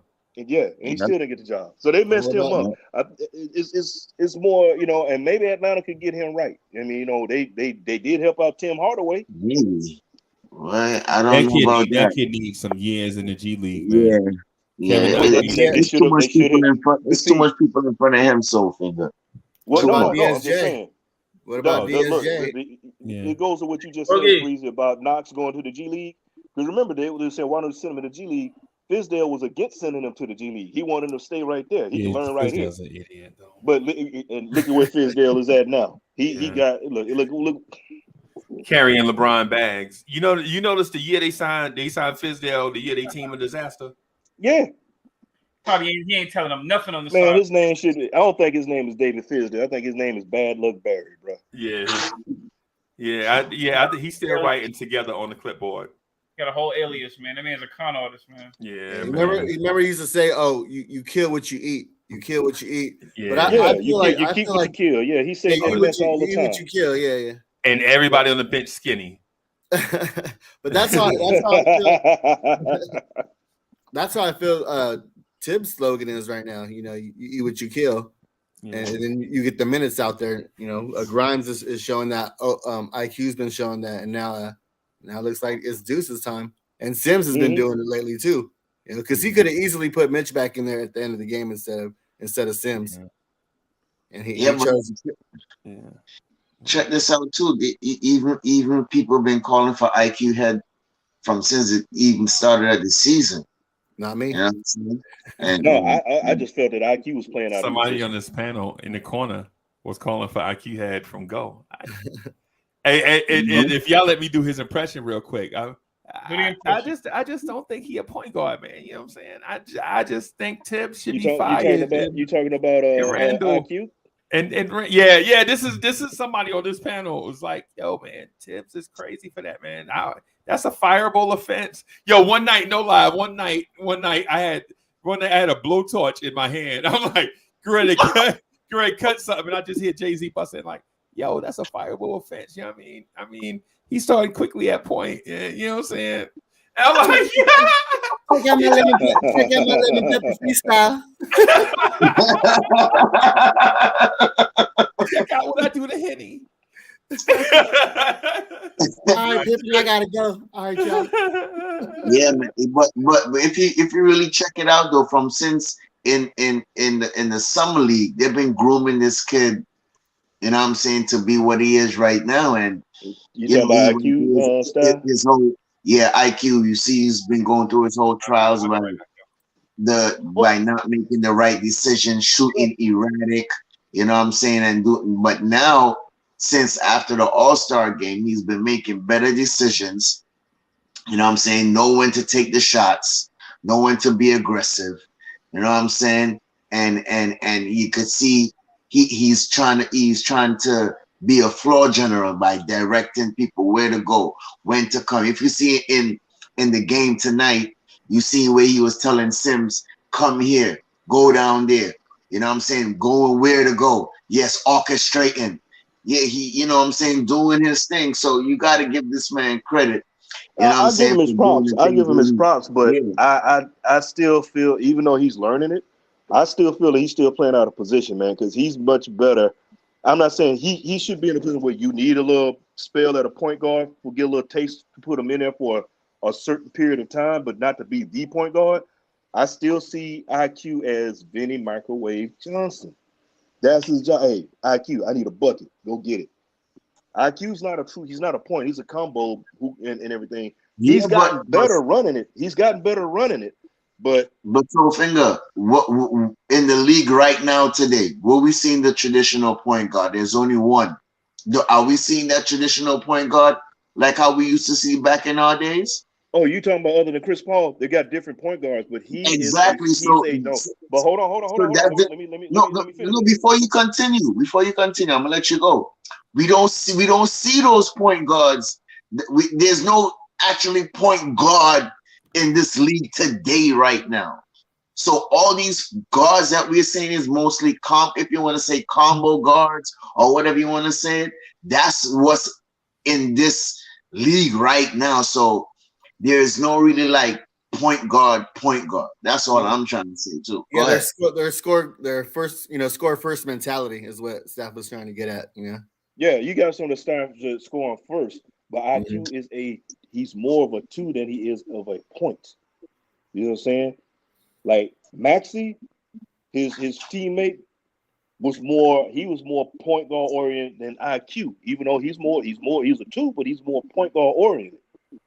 You know what I'm saying? You don't just take a cat that's played a little point guard and then put him in and say, okay, I need you to be a point guard. Most point guards are, from the time they were knee high to a grasshopper. That's when you get kid that's been knee high to a grasshopper and playing point. You just don't throw them on out there like that. He said he ran point back in the day though too. In high school for a little bit, but then after that, he doesn't. He's gotten better. He's gotten better running the point. He's gotten better, but as a point, would I want him to run a whole season as a point? Nah. That's me though. I'm with you though. Let's. I mean, if we need him, someone's down, and he needs to be a point for a limited time. Only fine, but he's not going to be our savior, our franchise point guard of the Knicks. I say give him the shot because that's what they've been training him for. That's what they've been grooming him for since summer league. Get him a shot. It's just like we want to give Grimes the shot. We'll be drafting these guys for what? Give them because I was just thinking about because you're saying we don't have any point guards in the league like that. You do have Luka Doncic is a point guard. He's a big point guard. And granted, he can score, but he dishes off the ball as well. Yeah. Yo, what happened to Culley? Culley did? Yeah, those are those guys come around once in a blue moon. He's up there with Giannis and Randle as far as and then you got look at Holiday. You got Drew Holiday over in with the Bucks. That's a point guard. Yeah. Yeah, but you also got Giannis bringing up the rock too, though. So but when you have a freak of nature like Giannis, but look what Drew was doing when he was in New Orleans as well. Other teams. I'm not gonna look at just what he did. I mean, bringing him in with the Bucks was what they needed. I mean, they had Brogdon. Brogdon is another point guard. Thing is, he's injured a lot. Yeah, but that's another point guard. So that's the next closest veteran point guard to Chris Paul too. I agree. Yeah. So you got other guys out there, but I'm not saying I'm looking for somebody to come out and just score. I don't need a point guard. I need a point guard. Yeah, you give me some buckets, but I need you to direct traffic and be able to make those right passes when to make them. But yeah, I feel you. I don't think we need to add nobody, bro. With this team? Nope. I don't think we need to add nobody. I mean, nobody big. I'm saying nobody big. You think we just need to play the youngins? Yeah. Yeah, I agree. That's why I said we need to get IQ a shot. And we need to put McBride as the backup and groom him also too, and have Derrick Rose come off as the third point. And don't be afraid to play them together. Yeah. You know what I'm saying? Sometimes you could play McBride and Grimes together. I think that's the vision.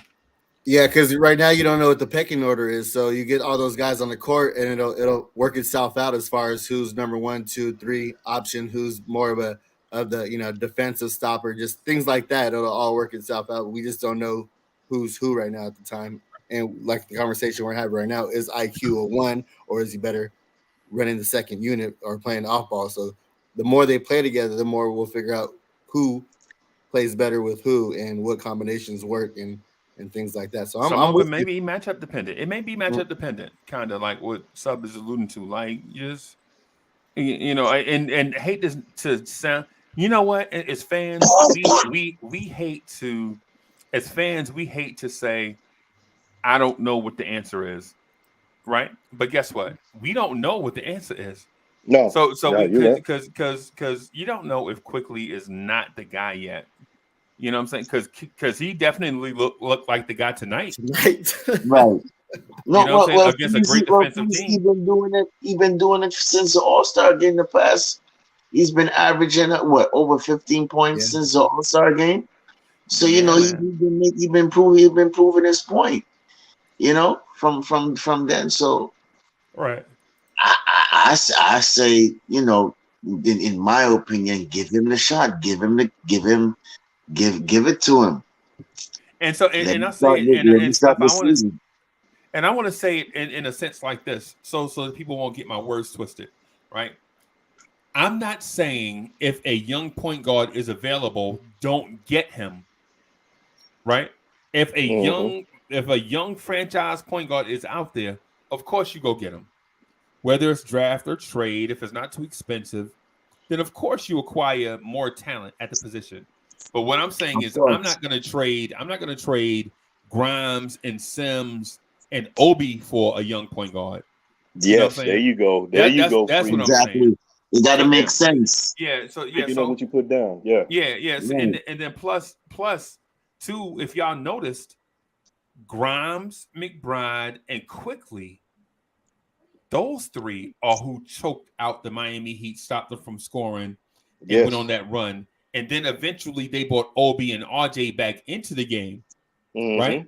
So what I'm saying is this one game shouldn't be the template for building a franchise, right? But it does open the door for you to sneak inside, look to see what you have in these guys, because Quickly, Grimes, and McBride are the three guys that were catalysts to the comeback tonight. So if they're playing with this level of confidence and Grimes is not completely healthy and McBride is still raw, you may have something with these three guys, right? Don't forget about scary. That's scary the way you just put that, though. You know, that's scary the way you just put that, Freezy. Right. Because especially with the fact that with Grimes being not all the way healthy. And McBride being raw. McBride plays. And it's scary. Yeah, and McBride has played less minutes than everybody. But what the crazy thing is, we saw that in Summer League, fellas. Yeah. That was the squad. Yes. That was minus Rokas. Rokas. Right. And so for those that sleep on Rokas, man, if y'all saw how bad he outplayed Luka Vildoza, remember he played circles around Luka Vildoza, so much so that Luka Vildoza didn't even make it out of training camp. Remember that? Who? Exactly. Yeah. Exactly. He played circles around. Oh, I know who. The guy that took Mitch's money that we paid. That guy. Oh, yeah, we paid that guy instead of giving Mitch money. So when we had all that salary cap, instead of giving everybody a bonus, here you go for playing hard. We're gonna give it to this Luka guy that never even put on a Knicks uniform. Who you talking about? Luka Šamanić or Luka Vildoza? Both. Exactly. The Lucas. Yeah. So we got a super chat from Hector Brizo. Salute to you, Heck. Freezy, what do you think about Obi's game? You mean his overall game or the game tonight? I think he's probably saying about his game tonight. Because it can't be about his overall game. You got to be about the game tonight. Yeah. It better not. This question better not be about his overall game, because you know what I'm gonna say. But what I will say is this: he did do the things that we were telling him that he better do if he wants to stay in the league. That is attack the closeout with 2-dribble, pull up, mid-range jumper.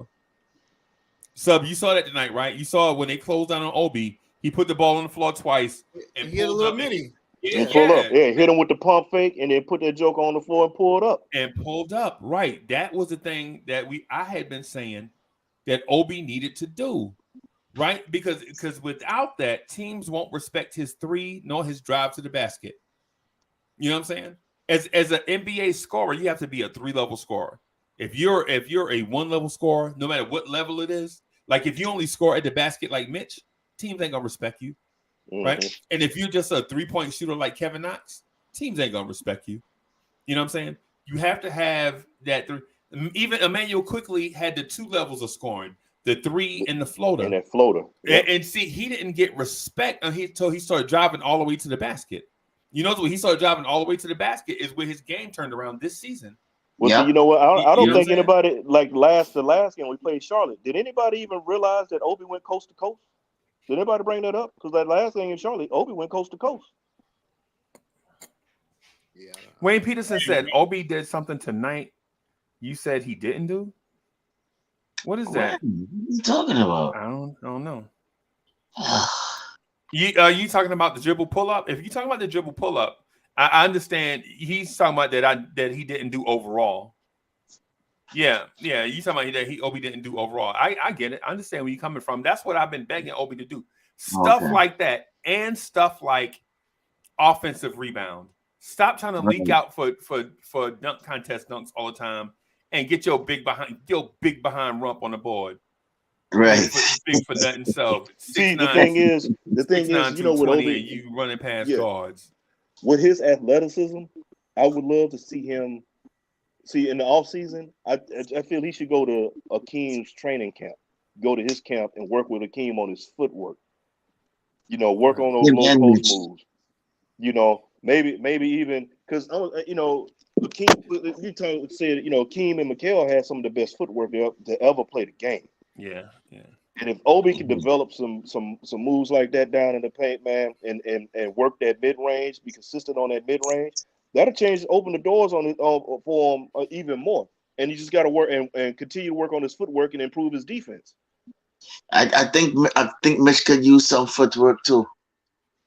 Yeah. No, Mitch. He and look, Mitch, Obi, and Sims. Yeah, all 3 of them. You're right. Right. Yeah, man. And Obi, in case I missed Obi on the and one, use good footwork. The offensive rebound, pump fake, reverse layup on the opposite side with his weak hand in the foul. That was good. That was good footwork. Yeah. But he don't do that he don't do it often enough for us to even comment about it. You know what I'm saying? It's like me eating salads. I don't eat enough salads for me to be talking about I eat salads. But then Freezy, you know, Freezy, the famous thing they're gonna say is the famous thing they're gonna say is that we don't get no minutes, so we ain't gonna see it consistently. Yeah. You know, that's what they're gonna say. Yeah. You know. Yeah. I ain't really. Yo, why Culley always get kicked out of the chat, man? Culley, you doing this from your phone? Probably. Yeah, possibly. Culley always getting kicked out of the chat. You know what I'm saying? I don't know what it is. It's only Culley though. So we got Detroit coming up on Sunday, man. So what do you think? We going for a 3-game sweep on the road? Hey, let's do it. I mean, you know, if Randall come back, bro, you gotta. And this game, I think this game is at 3 o'clock. I think this game is at 3 o'clock too, yo. So it is at 3. I don't know. It is 3. Yeah, I don't know if the NBA 1-on-1 this Sunday, unless we push back to 12 or something. Yeah, it's on y'all. You got to give the people what they want, fellas. Yeah, I mean, me and Subliminal will do the NBA 1-on-1. We like y'all spot. we like y'all spot, man. This night y'all be keeping it nice and warm in there. Works for me. I get in there and talk some NBA. I'm like, this is Thibodeau. Yeah, crazy. Yeah, so what's going on for old school Knicks? I don't know yet. Okay. You know, I'm trying to work something out, man. You know, it's just it's been a bunch of stuff. So we trying to work it out. That and the pod couple and Knicks freestyle. We trying to work our way back. It was just weird work scheduling stuff, and so it's been a whole bunch of stuff, man. Yeah. But shout out to Knicks after party that been rocking and rolling. They ain't They ain't miss a beat. You know what I'm saying? They get We on, don't they be take we don't grinding. take nights off. We don't take nights off. Yeah, man. They don't. Shoot, Yeah, they don't do that, shoot. bro. They don't. Yo, by the time y'all be up, I'll be sleeping. I got work. But they I'll be but they be up. but they be talking that stuff though. They be. Hey, Culley, I'm gonna get out of here. Y'all gonna rock for a little while? No matter. I'll rock. Yeah. I'll rock. State said he want a link. Who, the almighty fourth seed? Almighty fourth seed, yeah. Oh my God. He said he wanted a link. He got to go on around. No, he got a lot to say about Tibbs and the youngin. So yeah. Oh my God. It's about to be some trouble. Hey, have y'all checked out that new show that's popping on YouTube called Vibes and Stuff? Monday Vibes through and Stuff. Friday. Oh, Hey. that cat Chuck Allen and the other cat Freeze. Yeah, you might know him by the name of Uncle Freezy. Yeah, man. Yeah, man. We be trying. That show got me watching it every morning, like going down memory lane. I see you. Yeah. I'll be at work listening. I'm looking at the chassis delivery early. Yeah, man. Because it's like 5 a.m. when I'm getting out. I'm getting ready to start my work day. While y'all on. I'm Culley, you gonna out shoot them in late? now. Yeah. I'm And shooting. they were talking about cereal and everything this morning. Took me back to them Frosted Fruity Flakes, Pebbles, and all these things. Man. Captain Crunch. Yeah, man. Yeah. Hey, fellas, I'm out of here, man. Yeah. Hey, Culley, just hit me when you finish, bro, and then then we'll come out and I'll lock up and clean up when y'all leave. Gotcha, man. After y'all party. Yeah, I'm out too, fellas, though, but it's been real. Man. Yeah, man. It's been real. You know what I'm saying? I ain't got a chance to hop on the panel with Soulfinger, and then and Stafford not too much. But like I said, it's been real with y'all. I'm gonna get at y'all another day though. I'm out, y'all. All right, boss. All right, I'm out here too. I'll holler at y'all, man. Peace. All right. Monk, I got you. All. Yeah, man. Hey, but overall, man, it was a damn good win, bro. That's something we needed, especially in Knicks Nation, man, because everybody was down there at everybody's throat.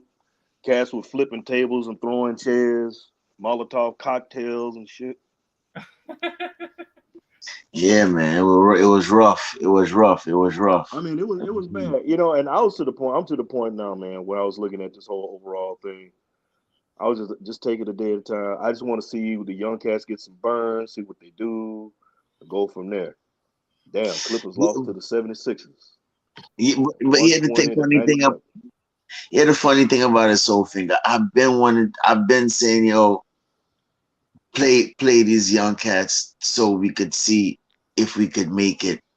You understand, to the playing with these young boys, yo. I'm not even thinking about playing, man. I'm like, damn, playing. I still wanted to. You know what I'm saying? I still wanted to win. You know what I'm saying? I still wanted to win at all costs, you know what I'm saying, with the kids and sit the vets. You know what I mean? No matter how we made it, if it was close or not. You know what I mean? Yeah, I was like, man, down to playing, man, because I mean, shit. Making a play-in at this point, we still have a better chance run through hell and gasoline draws, bro. No, but that's the fans. We don't want to be in the play-in, but they would still want to try you want to try, but see, the thing is, I'm not even thinking about with them. For them, it's like Yeah, I just want to see them play because even you're talking about draft position, you just get more ping pong balls. But let's call it like this: when are those ping pong balls the last time they fell for us? Even when we were in a position, we still couldn't get exactly, and we didn't even get it. Yeah. So all of how they talking about tank and it's a better draft position. New York Knicks has never gotten lucky, yo. Since 1981, I think that's when we got Ewing, the number one pick. After Ewing was RJ was the highest pick we had. That was it. 3. That was it. You know what I mean? So, fight till the end, man. Fight till the end. I want them to fight till the end, but I mean, I just want to see them keep fighting. I want to see the young cats keep getting this burn because, like Freezy was saying, a game like tonight, that's accelerated learning right there. and the fact that they took the challenge. But see, this is why I was looking at it too. When everybody's talking about the Grizzlies, right? That's a young team. If I'm honest, that's one of the youngest teams in the league. I think right? the average is 24 years old. Yeah, they're young, that's the man. average, yeah. That and that's really the trend. You can't keep rolling out certain veterans all the time. Todd should be what Udonis Haslem is to the Heat. That's what Todd should be. Granted, we needed him today, because you can't roll out Nerlens. So Nerlens not even trading with the team. He probably somewhere in a body cast. Man, looky here, man. It's like calling his name is like, oh man, calling down the rain. I don't know, yo. It's like he's just bad luck, man. What? I wish you could just waive him in the off season, man. Well, like I said, I'm not going to. Like I said, I honestly, they're going to make the front office will make some kind of move with that contract the way it is. I think that's a contract. He has 3 years with the third year team option. So basically, he just got 1 year left. Same for Burks, right? So somebody may want to use something. Somebody may want to get something. You could probably move that joker, dog. Uh-oh. Shout out to Worldwide L in the building. Shit, my man L, the game within the game. Salute to the for the love of the podcast. Salute, guys. Salute. What's up, Tricky Nicky? What's up, Tricky? Just was playing the new Nintendo Switch. I bought Zelda, and I was showing my boy how to play it tonight while listening to you guys. Okay. Wait, Tricky Nicky, wait, you said what? I'm sorry. No, let me turn you up. I'm sorry. I couldn't hear him that well. Oh, is it my mic? Right. No. I had my laptop down low. Oh, no. I bought the new Adventures of Link for the Nintendo Switch, and I was just showing my boy how to get into it. He's 10. And I was listening to you guys all night. So. Oh, okay. Salute. Look who's here. The almighty Fortsy. Almighty Fortsy. I got to get a shirt that says that. I know State got one. I know he got some hoodies and shirts, man. Salute. You're on mute. What's up, fellas? What up, brother? What's going down, State? What's good? Salute, Salute, man. That was one of the best wins I ever seen. I'm with you on that, State, because like I said, man, I'll sit there and watch that, and I was like, hold on, bro. I was watching like, okay, we're gonna take a L. That it's good to see the young cats. It's good experience. And I started watching, like, wait a minute, bro. Wait a minute, bro. They wait a minute. They up in them like a wedgie. I was like, wait a minute. The defense, they can't hit an elephant in the ass with an iron board with this defense going down like this, bro. You go to Popeyes and get that biscuit. And you don't have nothing to drink, and you start choking and stuff, bro. That's just how that defense was, man. That that Popeyes biscuit, that you start choking on that biscuit. That's how the defense was with those young cats, man. Yeah, and they were running the floor. Did y'all notice that Deuce McBride had Kyle Lowry in jail, and on top of the fact that Quentin Grimes had Jimmy Butler in jail? Yes. Then on top of the fact that shout out to Emmanuel quickly. So the score, I think, is 78-94, I think it's 78-91 or 78-94 or whatever. So quickly comes down, hits a three, right? Mm-hmm. So boom. I'm like, I think they getting momentum a little bit. So boom. They come down in the very next play. Grimes hit a three. I'm like, wait, they waking up a little bit. The kids, they coming. They on them. Then Deuce hits a three. I'm like, Hey, State, real quick. But when he hit that three, you saw how he turned to the Heat bench. To the bench. You said when he turned to the Heat bench? No, I said, and as they hitting the threes, all I could think about is Tom Thibodeau. You made yourself look like a goddamn fool all season long. When people Say like it again, rewind.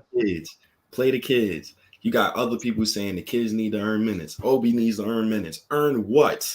Yeah. Earn what? Tonight. They did more to earn them tonight. I'll tell you that.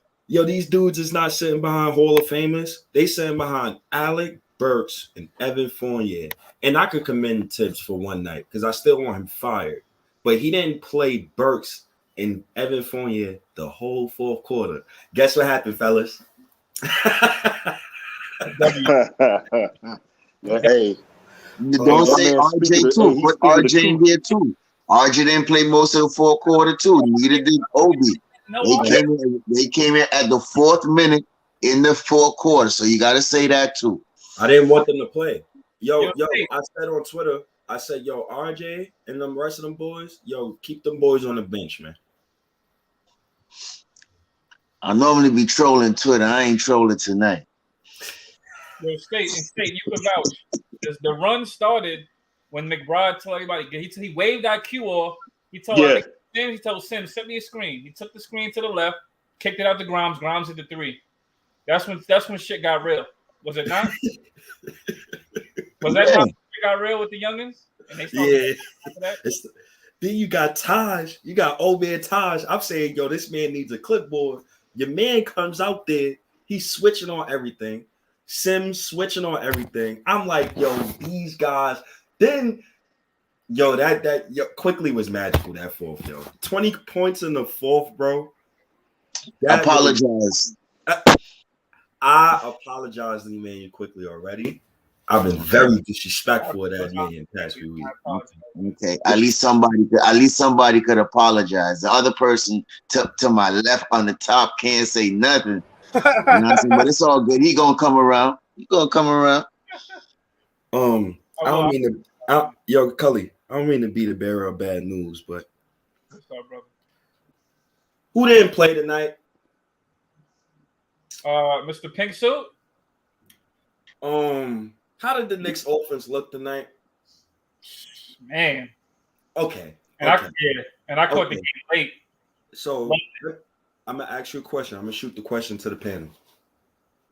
You rather fire Tibbs or you rather trade Randall? Damn. You can only pick one. That's the tough. You can only pick one. I'll go first.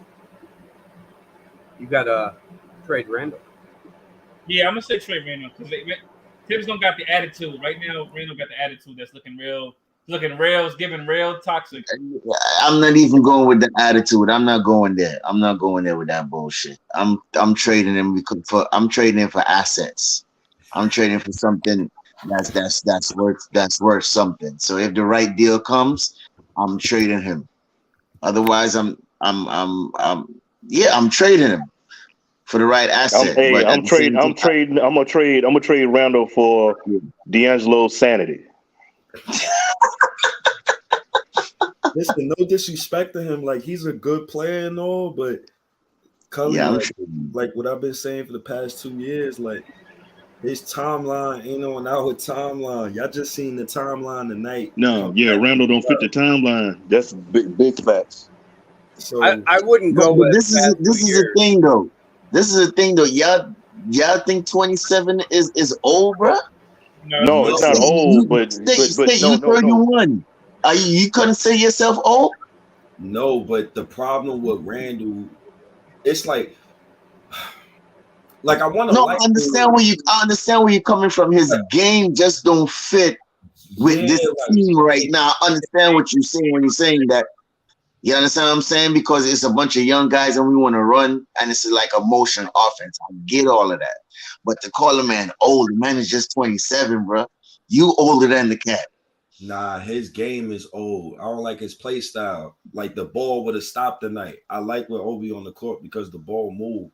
People be coming with the box scores. Like, I don't really care about box scores when it comes to certain things. Like, you think I'm caring about box scores when Deuce McBride is on the floor? No, because I understand what he brings. I think Deuce can be our Patrick Beverly. I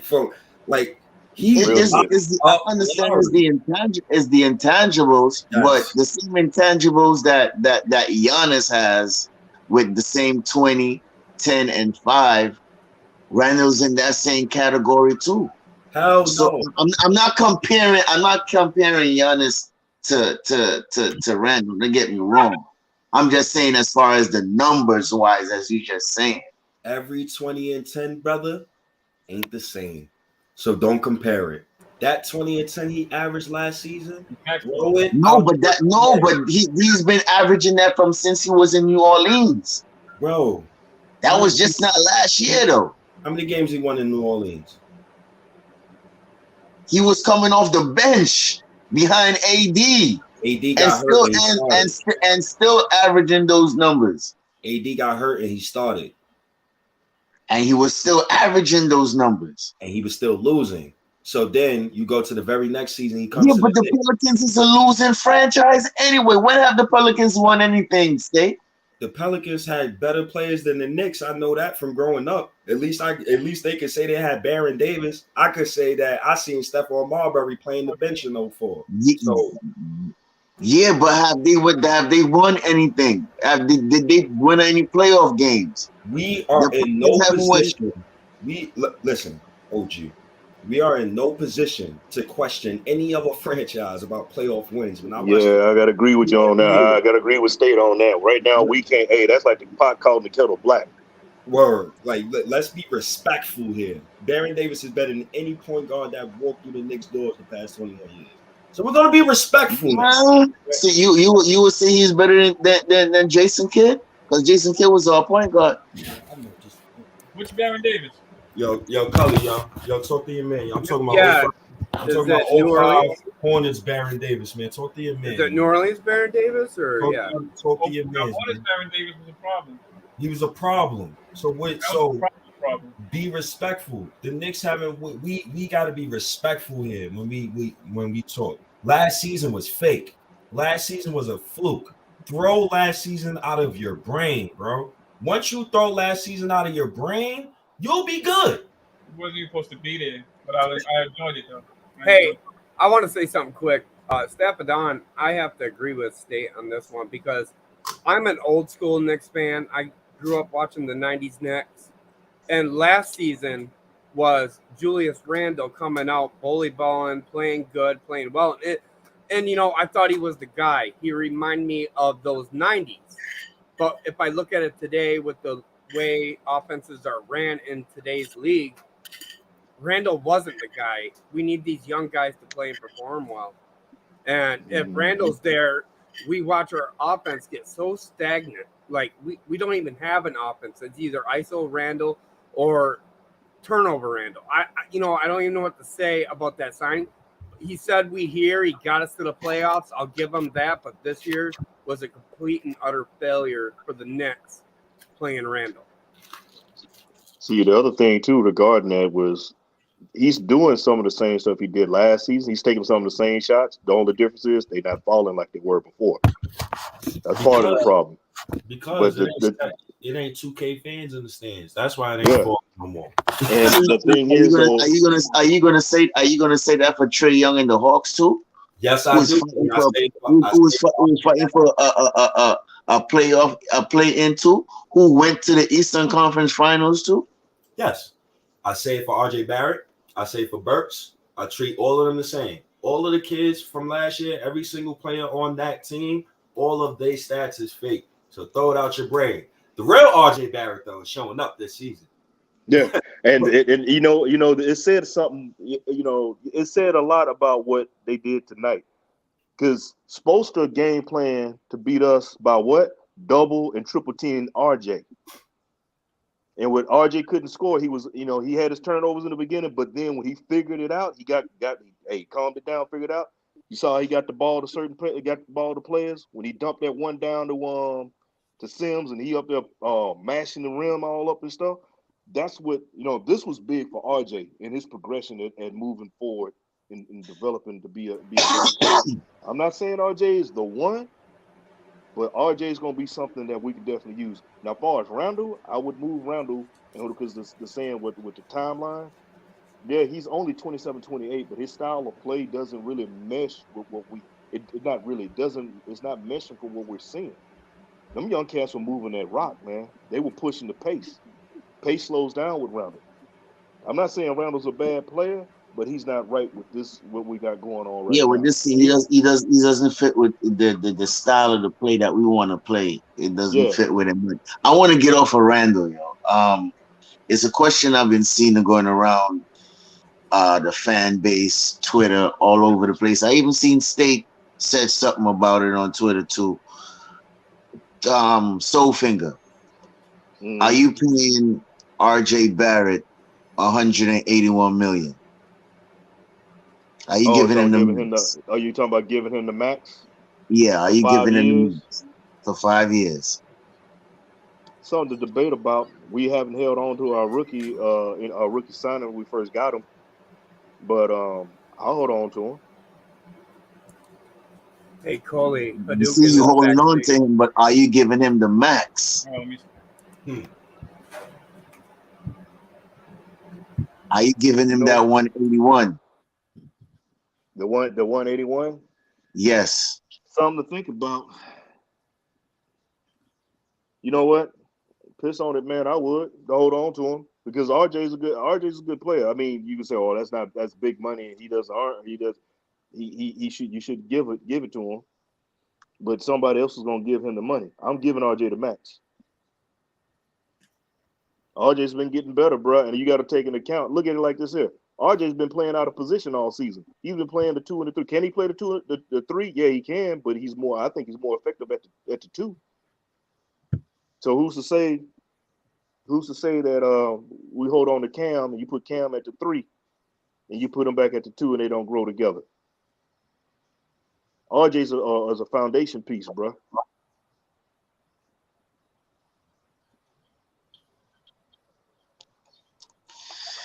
I don't know, man. I'm on the fence, bro. I mean, look, let's see. The thing is, you asked me, would I give it to him? Yes, but it ain't my money to give, so I can't be in Dolan's pockets giving out his money. So it's gonna be what they work. But would I give it to him? Yeah, I would. I'm not letting him walk out. I'm not letting him walk away because that's a foundation piece, man. RJ's only 21, man. He's only 21, and you heard what State. Hey, you heard what State said. State said some real profound stuff about RJ just now. Because you got to think about it. This man's 21 years old. He's 21, and you got Eric Spoelstra game planning because RJ came in and damn near dropped 50 on the head the last time they played. Gave Jimmy Buckets the blues. Yeah. I mean, he's been doing it since the All-Star game, right? Not just that particular game. Ever since he got over, whenever he got that illness. Remember, he was sick early in the season. I guess he got a hold of one of them steaks that Fournier had. Right. Well, this was after the Christmas break. I was reading in the Athletic where he called his trainers like, "Yo, it's time to average 20 points a game, and that's his goal." You know what I'm saying? So he's been on a tear. So by them double teaming him and planning for him, he's just showing the league that he's here. You know what I mean? Not just to Cole Spoelstra, it's to the whole league. And if he could keep that up, you know what I'm saying? Look, if he could keep that up through the next season, I'm giving him the max. But for right now, I'm not giving him the max. This I'm not signing him to that. So I'm waiting until next season. Let me just stop you right there. I know you would. You're being disrespectful. We haven't re-signed the rookie since 1994. I was 4 years old. Shout outs to Charlie Ward. I watched the team. Hell of a Florida State quarterback, by the way. I watched the team get the almighty 4th seed, pay all of these bums out. Nerlens hospital bed, Julius Randle, for him to tell me shut the F up, for him to give me a thumbs down, then go 1 for 9 the very next game after he do that. Slapping computers. For them to give me Alec Burks, his cookie minutes, crumb minutes from Thibodeau all season. Come on, stop playing with me, bro. Pay that man his money, bro. And on top of the fact that the cap goes up, the cap in 2025 goes up to $171 million. Also, you pay Julius Randle after he had a garbage. That man averaged 27% from the field, 17 points against the Hawks in the playoffs when real basketball started. Are you kidding me? And y'all paid him? Pay my man RJ his money. Let's not even have this discussion about let's wait a season. We ain't wait a season for Randall. We ain't wait a season for Nerlens. That's end the discussion. I don't even want to have a discussion. That discussion is fribble. Fribble talk to me. Talking And when about we pay RJ the max. What? Is water wet? Is God religious? Stop playing, man. Stop playing with me, man. Right, and when RJ took off, State, that's a good point. When RJ took off, it was when Randall gave the thumbs down, did all that, and he took off, and I think Knicks fans wanted that. I think a lot of Knicks fans, like, they didn't feel Randall was their guy from that point on. And, you know, sometimes making one mistake, a big mistake, is the only mistake you get. And you don't always get second chances. And then from that point on, RJ took over. I would pay him, but I'm with Steph on this one as well. I think I need to see up until the All-Star break next year. You got to show me an All-Star game experience before you're paying that man $181 million for 5. If you want to offer incentives and 4 years, I'll do it. Bro, you know who is it? Culley, you know who his agent is? Bill Duffy. You know who he just got paid?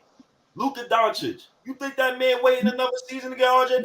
Look who's Luka Doncic. You comparing Luka Doncic to RJ, bro? Nah, he's talking about agents. He's talking about agent. Agent, right, bro. No, but the agent has to do with him waiting a year. I understand his agent. I understand that's his agent. But what I'm saying, we talking about the caliber of player that he's representing. So you tell Randall and them boys last year off the almighty 4th seed, or you just straight up ignored that? No, but the agent doesn't have to do with the type of player. It has to do with not waiting a year. He's gonna get RJ his money now. Yo, yeah, give that man his money. Stop playing. Nobody. I don't know why people keep saying to wait a year. Nobody is waiting to give RJ the money. And someone saying 73 mil for RJ in the chat is just crazy, and that's a random number. Right? That's crazy. Salute to everyone, by the way, but that's just crazy. 73 mil for RJ is legit, like, wow. Give Randall his money. Dudes was calling me stupid on Twitter. Get out of here. Pay RJ his money. Look, nobody listen. That's your opinion. I would never call you stupid. You know what I'm saying? That's OG. That's know that, OG. I know. I'm just saying people in general, they you know, just because you state your opinion, you're stupid or you don't know what you're talking about. I just find that's ludicrous and dumb. You know what I mean? Everybody has their right to state whatever they feel like. You know what I'm saying? That's just all I'm saying. But at the same time, you know, what is RJ go-to move? Can we say, okay, when it's crunch time, we could put the ball in his hand and say, okay, Mr. 181, go get us a bucket? Do we have that confidence in RJ going forth? Because I heard you said, State, once we give him that money, the training wheels is off. It's been off. So you telling me once we give him that money, is he the go-getter, the bucket getter that we need? You damn right he is. Kidding me? Yeah, especially if there's no one better than him on the team. He definitely is. We've seen him do it before, but his go-to move is go to the left. And until you stop him from going to the left, then he go to the left. He has gotten better with the right, but he's gotten to the right, but if he can't hit his free throws, then no. He has been hitting his free throws though, but his free throws have improved. What do you mean? Come on, I say he has been hitting them recently. His free throws have improved. I'm sorry, you can't pay him yet. I mean, we got him yet for 2 more years. He's still restricted next year. You do not have him for 2 more years. You only have him for next season. You pay this man. Pay him next year by the All-Star break. Yeah, you're gonna get him frustrated. You don't do those types of things because you get a player frustrated at that point. It just makes no sense, especially like with the history with the Knicks, bro. Like you can't do that. And okay, if John Morant gets up, don't say John Morant. I don't care about John Morant. John Morant is different. Saying, that's a bad. I already know this is about to be a bad. No, John Morant. This is about to be a bad combo because John Morant team is 16-2 without him. So but not just that. Don't do this right now, bro. Yeah, but to me. Like before I thought I would pay him less. I'm around like 150, but if he gets the max, I don't care. Like it doesn't matter to me. He's gonna be worth the deal. There's players, young players are getting paid the max just for doing the littlest things right now. Right. Like they're not getting. There's not a crazy thing with it. And if you're gonna talk about efficiency, I'm not worried about efficiency. Efficiency will change. You know, whatever. That's what you grow with when you get the ball more. They're getting him the roll constantly. You gotta pay him his money. You know what, Dukin? You know what, Dukin? You said a great point just now, and I'm gonna go with you there because you said that, right? And I'm gonna go with you because of Rudy Gobert. He's getting 200 odd million just for doing. Bro, he's getting 50 mil. That's crazy. For doing bro. what? He's getting 50 mil and DPO wise, and he can't even stay on the court in the end of games sometimes because he can't guard the guys in the outside. So you know what? Go ahead, give him the 181. You're right. And you know why else I'm doing it? Because I'm getting Randall off this team too. So that's me subtracting money as well. Then I would agree. Yes. Even with Randall here, I'm still paying RJ because if you can't move Randall, then you can't give it. Y'all think moving Randall gonna be easy, bro? No, I don't think it's gonna be easy, but that's what I think they're gonna look at. Because you look at it right now. I wanted us to get a better pick, but us beating Charlotte with RJ leading us, and then us winning today with RJ having a bad game versus the Heat. These are statement games to the front office, and these are statement games to Tibbs and whatever. Yeah, to let the kids play. And bro, the Hornets game, we had 19 assists in the half, and we barely have 20 in the end of games. Like when you watch these games, you actually want to watch these games. Like they're actually like fun games to watch. With Randall, I legit can't stand it. Like that play style. Put that play style somewhere else. Like I'm trading him to Portland. Give me like their 11th pick and whatever. Bro, get him out of here. Hadouken. You know why people like Keith Turner kill me in the chat saying Randall ain't going nowhere? Oh no, he's a Randall fan. I've been saying that's obvious. Yeah. It's sad that other Knicks fans wish bad on other Knicks fans. That's you wish Randall on us next season. He told you shut the F up, and you still do it. You still going to that. No, but that's you though. I don't feel no way because of that. You wanna feel like that. You wanna feel like you wanna feel insensitive to that. I don't feel that's him. If he want to take thumbs, that's him. As long as he comes out there and give me the 100% that I'm paying my money for to see him every night. Nah, that was bad though. So he could do all his thumbs up. I don't care about his emotion. I don't want to watch his body language. I want to watch my girl body language. That's what I'm on. I want to watch other females' body language. Y'all could go ahead and do that. I want to see him go out there and play ball. And if you can't play ball, like how we want you to, you could get up out of there and go.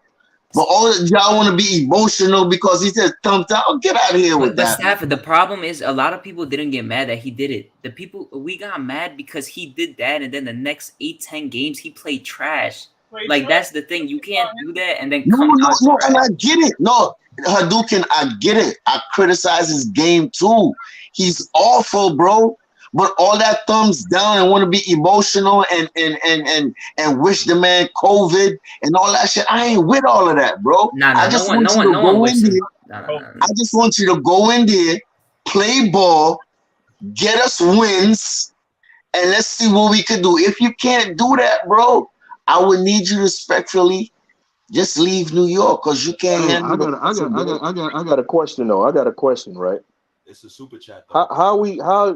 Everything went from talking about a W, something a W and talking about the kids to talking about Randall and all like that. I just wonder how we went because it's supposed to be a celebration up in here about a W and looking at the young cats finally get out there and win a game. Who asked that damn question? I would like to know. Hold on, let me read the super chat. Hector Brizo, thanks for the super chat. Good front office tells 30 finish the season in Dubai. Bro, I'm not even kidding. For all the people that have been saying, yo, Randall, if something is off with Randall's mental, if he's actually injured, yo, I could give him a few months to rest, bro. Give him a few months to rest, bro. We're chilling right now. Man, none of that. Yo, you know why this is disrespectful to me? I watched Carmelo Anthony get a stripper pregnant while he was on the Knicks averaging 38 minutes a game, giving me 30 a night, and his best point guard, Tony Douglas, and I don't want to hear none of that excuse, bro. I He got told some type of way. He told me shut that. You damn right. I paid $70 for the Fubo TV. You can't tell me shut that fuck. Melo ain't tell me shut that fuck. Stephon Marbury ain't tell me shut that fuck. But he wasn't talking to you. He was talking to other. He was talking to the fans that was heckling him. He was not talking to you, Sting. Sting, he was not talking to you. Were you there in the stands? Were you there in the stands when you were heckling him? Were you one of the guys heckling him in the stands, Sting? Yes, he was.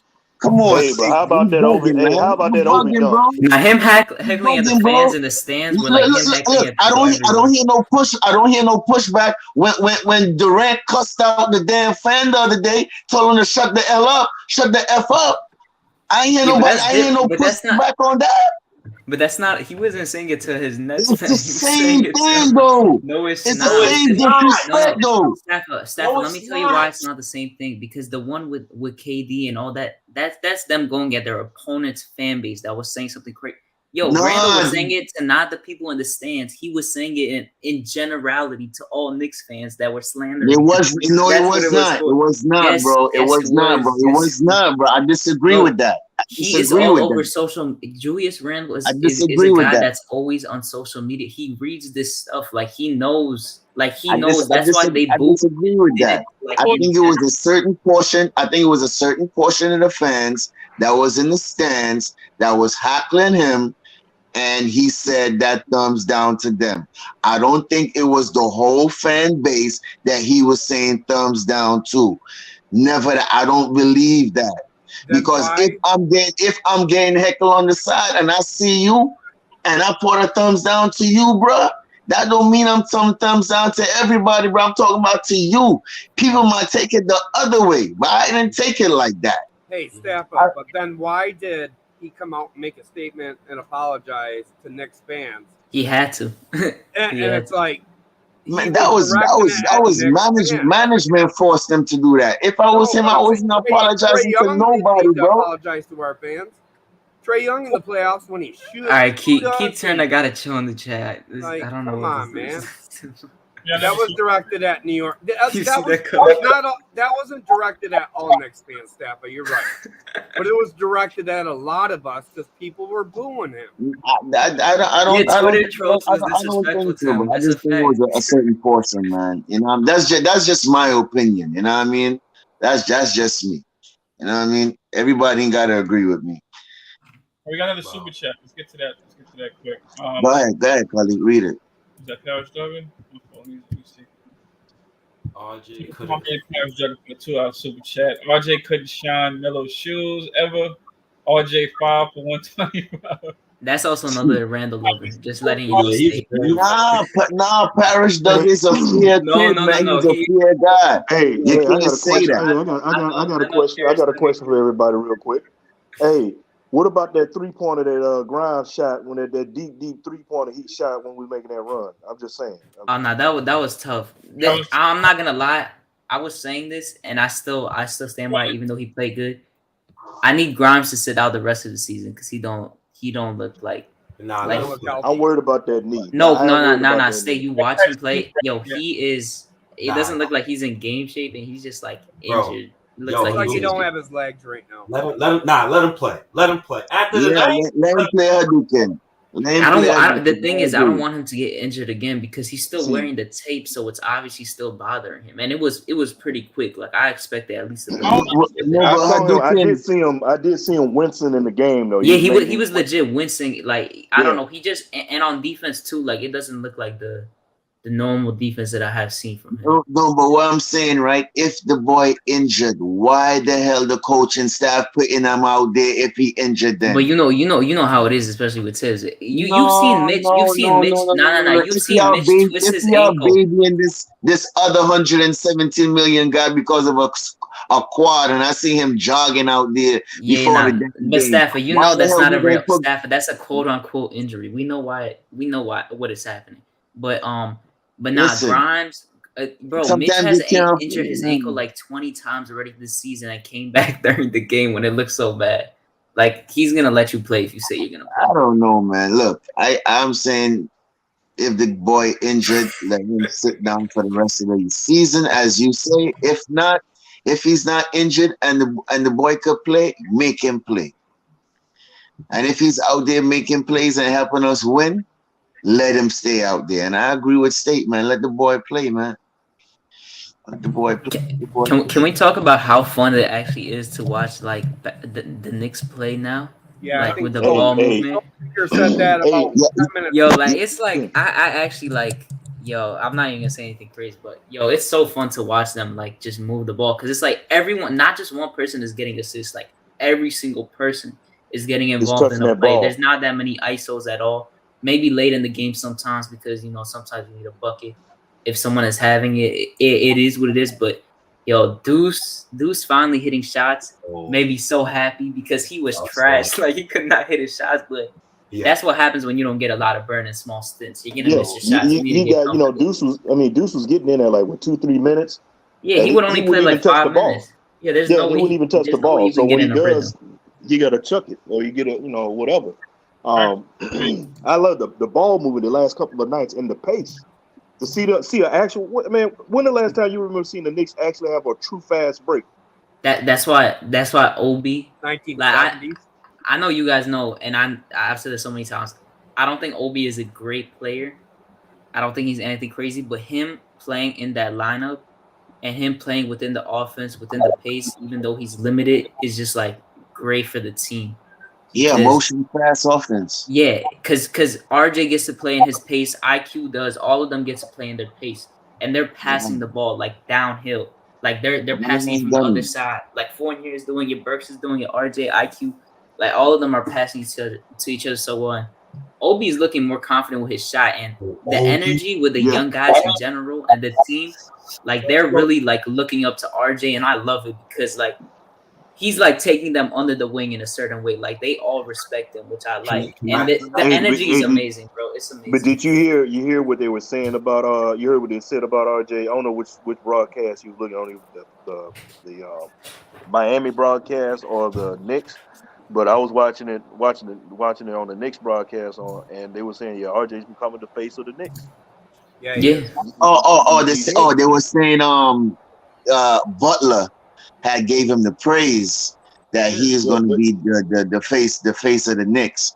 You know what I mean? And he's getting that when you get cats like Butler, giving you Donovan Mitchell. Donovan, you start to get from respected players like that, bro. That says a lot. You coming? Yeah, you coming? Hey, Soulfinger, they remind me a lot of last year's Phoenix. Pause. Yo, I can't take care of young boys, man. Young boys. I got a hot take. Go ahead. Hold on, State. So I'm gonna get out of here, fellas. Y'all boys be good. Tune in next week Sunday, right, for NBA 101. We ain't gonna be on this Sunday because of the game Sunday with Detroit at 3:00. So, but look out for us the following Sunday with my boy Soulfinger on Sundays at 4 p.m. All right. So y'all boys be good. Y'all be easy. One love. Peace out. Good night. Yo, if no disrespect to 30, but if he sit out the rest of the season, and if the Knicks beat Detroit next game, I might be jacking the Knicks can make the play. I might. Oh, Stay. I heard this today, but it's just not possible either. Because you just gotta look at it. Lose if they could just lose, like. But they won today too, and they're gonna keep winning. They don't really have a hard schedule. That's the thing. No. So either way, like it is what it is. We're gonna stay around that 9th pick either way, which I'm fine with at this point. Whatever. I just want them to do good, but keep Randall out the whole season. You start IQ now. It's time. Start IQ finally, please. And cut the minutes of the vets in general, bro. The rest of the season, give us a rest. Well, also, when it comes to Burks, put Burks back where he's been playing before. Like you said, let somebody else run the point can handle the point better. Because Burks is now that you had IQ, and even when Deuce got the chance to run the point, having Burks out there, Burks can play his game. Right. You don't need Burks out there all these minutes playing point guard, man, because I'm gonna tell you, Burks gonna give you a couple of bonehead plays a game. We saw it today a couple of times with some There's of no room for Burks. There's no room for Burks if Rose come back. If Rose come back, he's starting. Now where Burks is playing off the bench. I'm not benching Grimes. I'm not benching Quickly. It's over for that. I'm playing Obi. Send Rose back to Chicago. Yeah, Cam is gonna be my guy off the bench instead of Burks. Get Burks off the team next season too. But it gotta happen. And I'm sad that he can't play now because he should be on this run, bro. That is a low key. It's sad too because he got it off of getting a chase down block that was so clean. Yo, that pissed me off so bad when that happened. But I mean, it gets some time. Nah, Cam. Oh, yeah. Cam. Oh, yeah. Oh, Cam. Man. I was thinking about that, man. It's only one person who could save us now, and his name is Deputy Commissioner Mark Tatum. The guy at the draft lottery. So I hope he's having a blessed night's sleep. I hope Adam Silver is having a blessed night's sleep. I hope he wakes up and he has all the breakfast he can get. NBA, I hope y'all have NBA official. I hope y'all have a blessed night's sleep as well. The Knicks need some love this draft. So I'm just spreading the love. I'm being positive. Every time I come on a pod, I'm making sure I give Adam Silver and Deputy Commissioner both of their flowers. And I love you guys to death. So I'm out of here. Man, Almighty 11 seed. I told you you're gonna be saying that. I told you this is gonna happen. I called it. Well, no, that's funny. Gotta appreciate State. He's awesome. And he's normally on Die Hard Knicks. Really good guy. Heg Breezo got another super chat, Culley. You got another super chat? Yeah. I don't even know people. Oh, okay. Heck Breezo. Shout out to Heck Breezo again. Thank you for your support. Feeling generous. My man, Heck, for the $2 super chat, my man said, what happens if 30 back next game? Who's that? Is that Randall? Yeah. Yeah. If 30's back next game, we pray. That's what we do. Yeah, I've been praying that they just sit him out the rest of the season. Yeah, just sit him out, man. Take him down to the waters of Lake Minnetonka and purify. Yeah, no, there's no reason for Randall to even play the rest of the season. Maybe Dolan can give him one of them private jets. Let him get out of here. Take a little trip or something. Bro, you know what's the saddest part too? Every single time Randall has played recently, he's decreased his trade value. So I'm not trying to get it even worse by him coming back. Yeah, like that's another part of it. Like he has all these fights after the game. After we lose, he's getting into a fight with somebody. Like, bro, we didn't win. Like, fighting with somebody. Bro, what's crazy is the cat has been fined $130,000. Yeah, with his tax and everything. That's a chunk of the I mean, it's wild, man. But we see this team plays better without him, man. And I mean, you have some that's gonna want to hold on to him. And I said, I don't have any ill will towards Randall, man, at all. I just noticed that from last season to this season, it's like two different cats. But also with the way stuff was set up, things were set up last season. He had shots falling, but the emotional outbursts and stuff that he's been dealing with, man, just wasn't a good look. It almost makes you feel like something's going on in his personal life that we don't know about at times. That's the way I feel. Yeah, I mean, something going on, man, or whatever. But I don't know, because he was doing this last year too. But he's trying to be the, I'm not gonna say anything against him. I mean, the cat can play. It's just that I just feel that for what we got for this young squad, because we are rebuilding, man. Still, people don't want to say the R word, but truth be told, we're still rebuilding. It's just that last season was the way it went, and then now things going. I mean, the ass fell out. So right. I would move him for assets or something, assets, or get move him for some kind of asset and go from there, man. Yeah, I don't like saying the R word either. Rebuild, like I thought we were in build mode, for a while. But if we're talking about trading Randall, we definitely are in rebuild mode. Because I always thought we were building. I mean, we're a 4 seed. I thought we were in build mode. But the building got Seems like the building got renovation problems right now. Yeah, it had termites in the building, bro. So you got to fumigate this joke. I feel bad for the guy, but I don't think New York is fit for him. Period. Too many things have happened already, and there's a reason he's not playing. I mean, it's the ball. You know, seeing the ball movement and seeing how they got. I mean, the whole game was, you know, you down. They overcame a deficit against not a scrub team. We talking about top defensive team in the league, man. Right. And you did it. You did that with 3 rookies, second-year player, and Taj towards the end.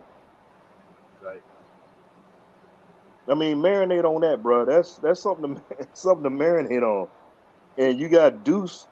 You know, you brought it up. Lowry didn't do it. And Deuce got up, and Lowry like a wedge. He couldn't make nothing happen. Yeah, that used to be Deuce is playing like a young Lowry, like Yeah. a pit bull. Right there. You know, when I look at it though, when you watch this team with Randall, and you watch the team we just saw tonight and last night and the night before, the last 3 games, honestly, when we have it's 2 different teams, it's 2 different offenses. It is, and I don't think New York isn't the place for Randall, man. He need to go to. I think he'd do better in a smaller market team. Right. I don't think it's about the market, to be honest. I just think he needs a team that fits him. Yeah, and can put him in a place where he doesn't need, like, take him away from the ball. Because when you have, for us, like, you're talking about the different offenses. One offense is Randall takes up more than half of the shot clock, and then we get a shot going with the last 8 seconds. And then the other one is you have like 4 or 5 different passes in one possession, and then you create a good shot. That's what's happening right now. Yeah, I remember last year Randall had, I think, 5 or 6 40-point games. I think this year he had 1. So I'm not sure. I'm gonna have to look that up, but like, he's just not playing the same efficient type of level when there's fans in the stands. Like, he's a totally different guy. There's got to be something going on with him. And I was so happy when he took an undersized contract. He could have got more. His trade value was the highest before we signed him, and we signed him. And that's the only thing that worried me about signing RJ. Like, yeah, RJ's up and coming, but what happens if he's almost peaked? And I don't think he is. Yeah, that's completely different though, because one is 27, one is 21. No, wait. Let me finish though. But RJ was stuck in a corner for 2.5 seasons, so this is nowhere near his peak. He's just getting on the ball. That's why his efficiency doesn't matter to me right now, because these are like growing pains right now. Because the shots that he's missing right now, he's gonna make at some point. No, bro, that's why it's good. Well, Duke, and I just wanted to get to the point with RJ. I was almost done. I just want to say, like, with RJ, I see a different leadership in him. He's got a calmness about him. And Randall, he had that excitement. We here and all this because we were winning. And then this year when we're losing, he can't handle losing. RJ shows he can handle losing and do it still with leadership, calmness, and try to get better. And that's what I was saying. Okay. RJ, it's clear RJ has the mentality for New York. I'm okay with it. Yeah, he does. He has the mentality. That's the number one thing. That's why I don't mind him here. Like, if we went on a 10-game losing streak, he ain't going to go out there and put his thumbs down to the fans and start hacking. Yeah, RJ took all the arrows. He another one took all the arrows for New York so far. Didn't dodge the media interviews, nothing.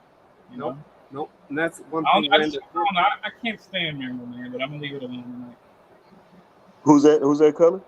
I can't stand Randall, man, but I'm gonna that's why I can't stand watching him play either. I don't like seeing it. Got to that point. I get irritated when I watch him. Very mad. I mean, I do. I'm not gonna lie. I do get tired of seeing him pound the air out of the ball, and then you doing that same step back 3. Pound the ball, step back. Or that step back 18-footer. It gets me. It gets me so mad when he makes one shot and then he has 3 heat check shots right after. Right. Well, and then the other thing is when he's going down, instead of taking it to the rack to make the layup, you're passing it out. I'm not used to that. You right there, bro. You 6'8", 6'9", 250 plus. Man, he should be down there killing cats. Yeah, he should be in the post. He should Yeah, be volleyball. go to work. Yeah, go to work. That's why I think I liked him. I think I fell in love with him because I was like, oh man, he plays 90 Knicks style ball, you know? I'm like, he's going to get down there like Anthony Mason, Xavier McDaniel, and Charles Oakley did. And he's going to do those things, but he's not doing those things. And he just can't shoot. Well, he reverted back to his first year with the Knicks. Yeah, he got worse in the playoffs actually. Yeah, he hadn't been right. He hadn't been right since the playoffs. You're right. You damn sure right. Randall has only been good on the Knicks for 33% of his time here. He's been like so-so. Ever since the playoffs, he's been like, he'll have like one, he may have a 30, 40-point game off of so-so shooting. And then he'll just come back with a bad game right after. It'll be like just bad. It's possibly the worst Randall I've ever seen in my entire life this That's year. the worst Randall. And it's one thing that I hate how he plays at times, but then if I got to see him in a post-game interview, you think I'm going to sit there and watch that? Hell no. I'm not watching it. But see, the thing is, we got hope. That's one thing. We got hope with these young cats, bro. Yeah, we got RJ, IQ especially. Yep. Yeah, tonight's game was big, man. That's my takeaway for the night. That's a moral victory. And we won. I mean, for real. I mean, like I said, Duke said it the best, man. It was fun to watch the game, man. The ball movement. I mean, when you're seeing this actually use the shot clock the right way by getting the ball around, you're seeing cats cutting to the rack. The fact that they were playing defense, they were swarming defense. You know, cats he can't defend, but you saw him having Burks and Fournier on the bench, and seeing the young cats do this. I mean, it's the fact that they didn't do it against Detroit or Houston. They did that against the Heat in Miami. In Miami, while they were wearing their swap meet uniforms. Yeah, and one of the most impressive things to me is that we were down 17. RJ did not have a good game, and we still won the game. I'm curious. How many games did Randall miss this year? I bet you we got. It was like 2. This is like now it's like 4 because he missed the last 3. He missed the last 3. This is 13. Yeah, so it's like 5 now. So we're probably what, 5-0? No, I think we're like 3-2. Okay, winning record. Or 2-2. That's all I want. I'll check right now. That's for Thibodeau, by the way.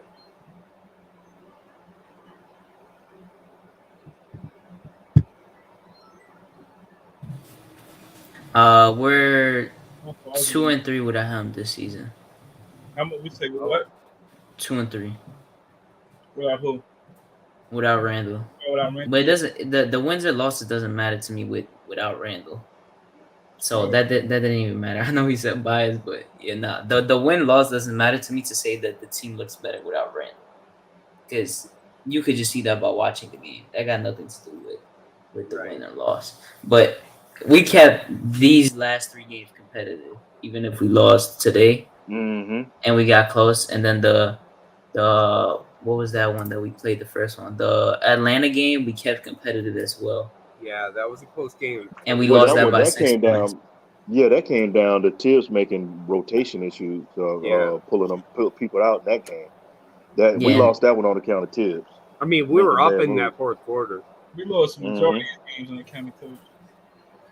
Yeah, we lost a good amount of games because of Tibbs. We lost a good amount of games on account of him and his boy. Yeah, because he's automatic, bro. You know, he's gonna keep this player in to this amount of time. Oh, then he's gonna roll him out. Then he'll play somebody the whole half a third and expect to have a lot of gap and play the whole fourth quarter. And just so everybody knows, I don't think anybody here is saying Julius Randle is a bad player. We're basically saying he's not a good fit on this team with the way things have went, and we're saying like he might be better somewhere else. And I'm announcing that to all NBA GMs. we want to trade Randall. All right, Trick. No, but all honesty, No, he isn't a bad no. player. It's just No, I he's don't not a think bad in New player. York it's not his time here in New York, and I don't think Yeah, he ever no, he's will not. have his time. He's not a bad player, but I would move him for some assets and move him and get him to someplace else where he fits. I mean, I really wish we would have been able at the trade deadline. It would have been us getting Halliburton. And it I sucks really wish it because would have been us. Soulfinger, I fell in love with that dude last year. Now, like I'm just like it's a breakup. I'm done. No, I You know? remember. Hey, I remember how it was when we was on run on man. I remember that. Remember the talks. Randall was. I mean, he was a lot of shots he was hitting last season. He can't hit now, and the way the things were playing. But also, it also has to do with the makeup of the team. Not having Reggie Bullock messed him up, and not having Elfrid Payton because they were able to get him the ball and do certain things. Right. Now you got an Evan Fournier. His defense ain't the greatest, but he can shoot. He can hit the three. He can do some stuff. And it makes it a little easier seeing RJ do what he's doing and watching these young guys perform for us to say, hey, we can let him go. We can let him go. We can take that, 20-some million a year, 23 million or whatever it is next year, and we can put it somewhere else. And we'll just give RJ his money, and we'll move on with these young guys. Randall, thank you for the great year we had. It makes it easier. Like if RJ wasn't performing, it'd be very hard to say that, but yeah, RJ's been performing. My only problem with the whole talking about trading Randall, I got a feeling we're gonna have to attach an asset. We're gonna have to give something up to just get somebody to take him. That's gonna be the problem. Probably a pick and probably another player.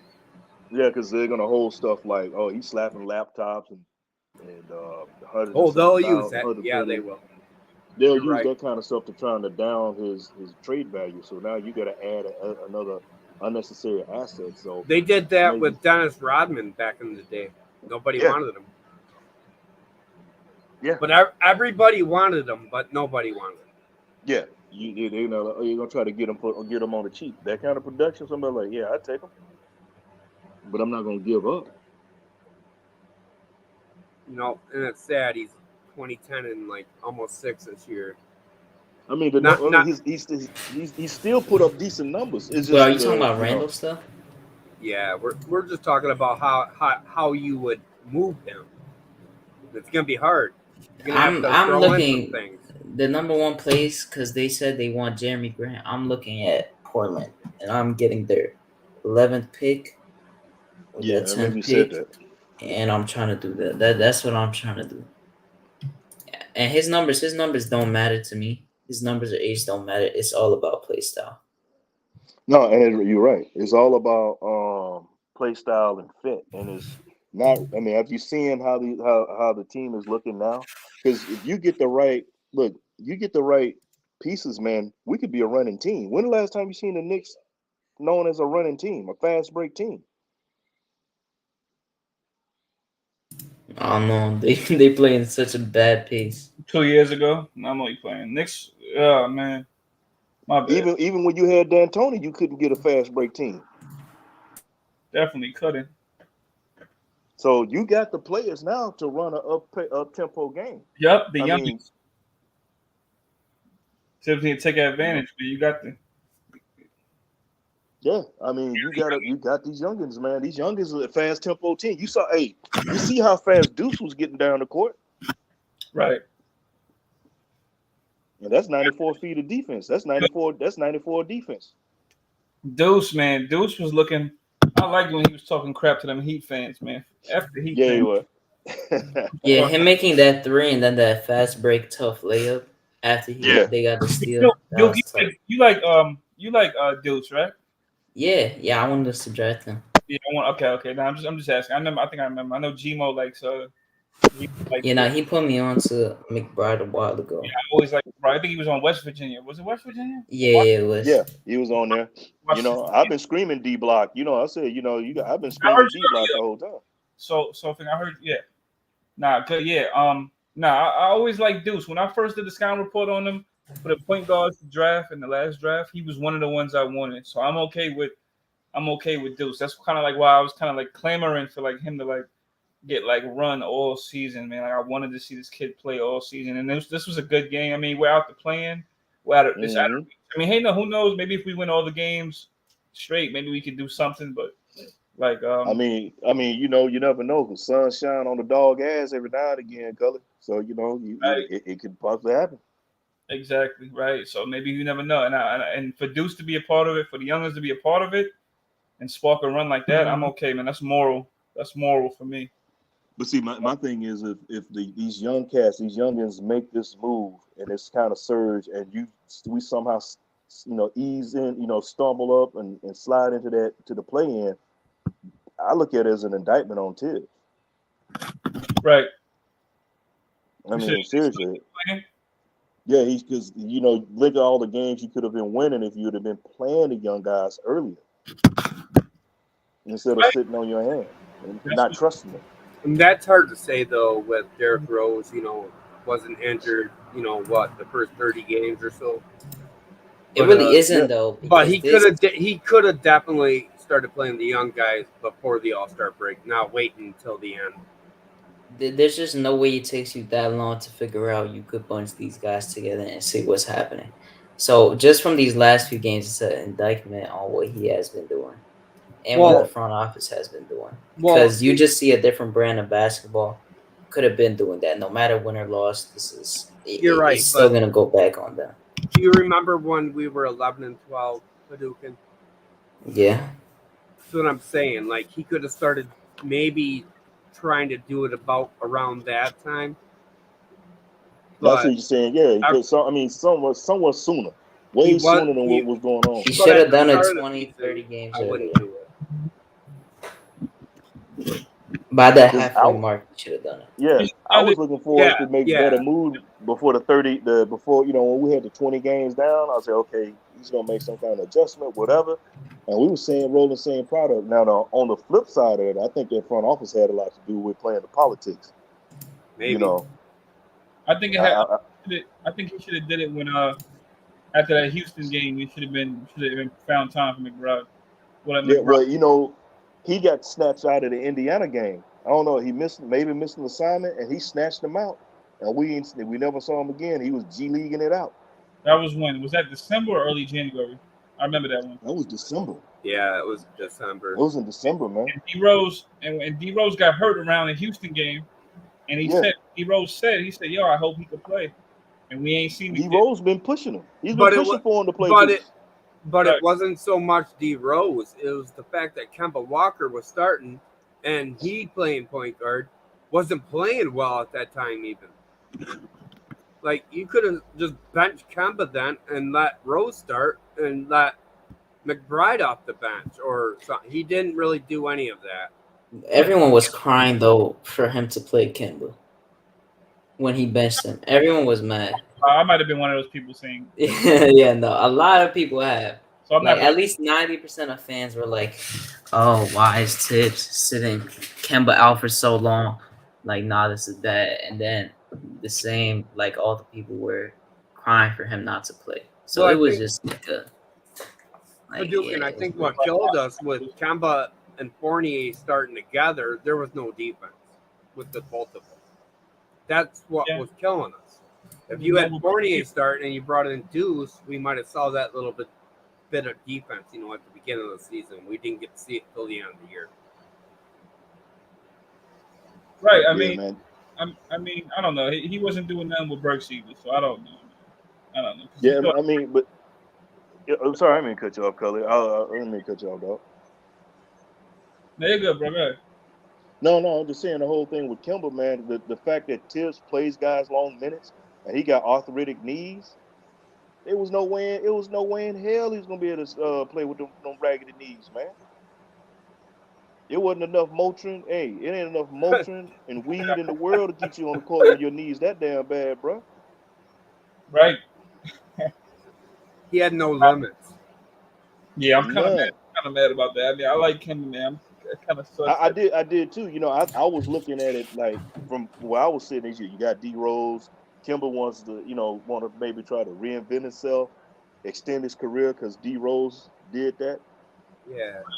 But bruh, you know, as Anthony D says, bone on bone. It was no way in hell, bruh. It's almost like he was. Tibbs Go ahead, got Trick. that. It's almost like Tibbs got that injury report on Kemba and Rose. He said, "Yeah, I could play him 38 minutes a night." That's what he did. Yeah, right. Yeah, man. Yeah. I like Kemba too, but it's just I like just it, over. but it might not have been. It just might not. It was either not a good fit or it was just bad usage, or one of the or both. I think both. I think both, bruh. We didn't I use think him, both.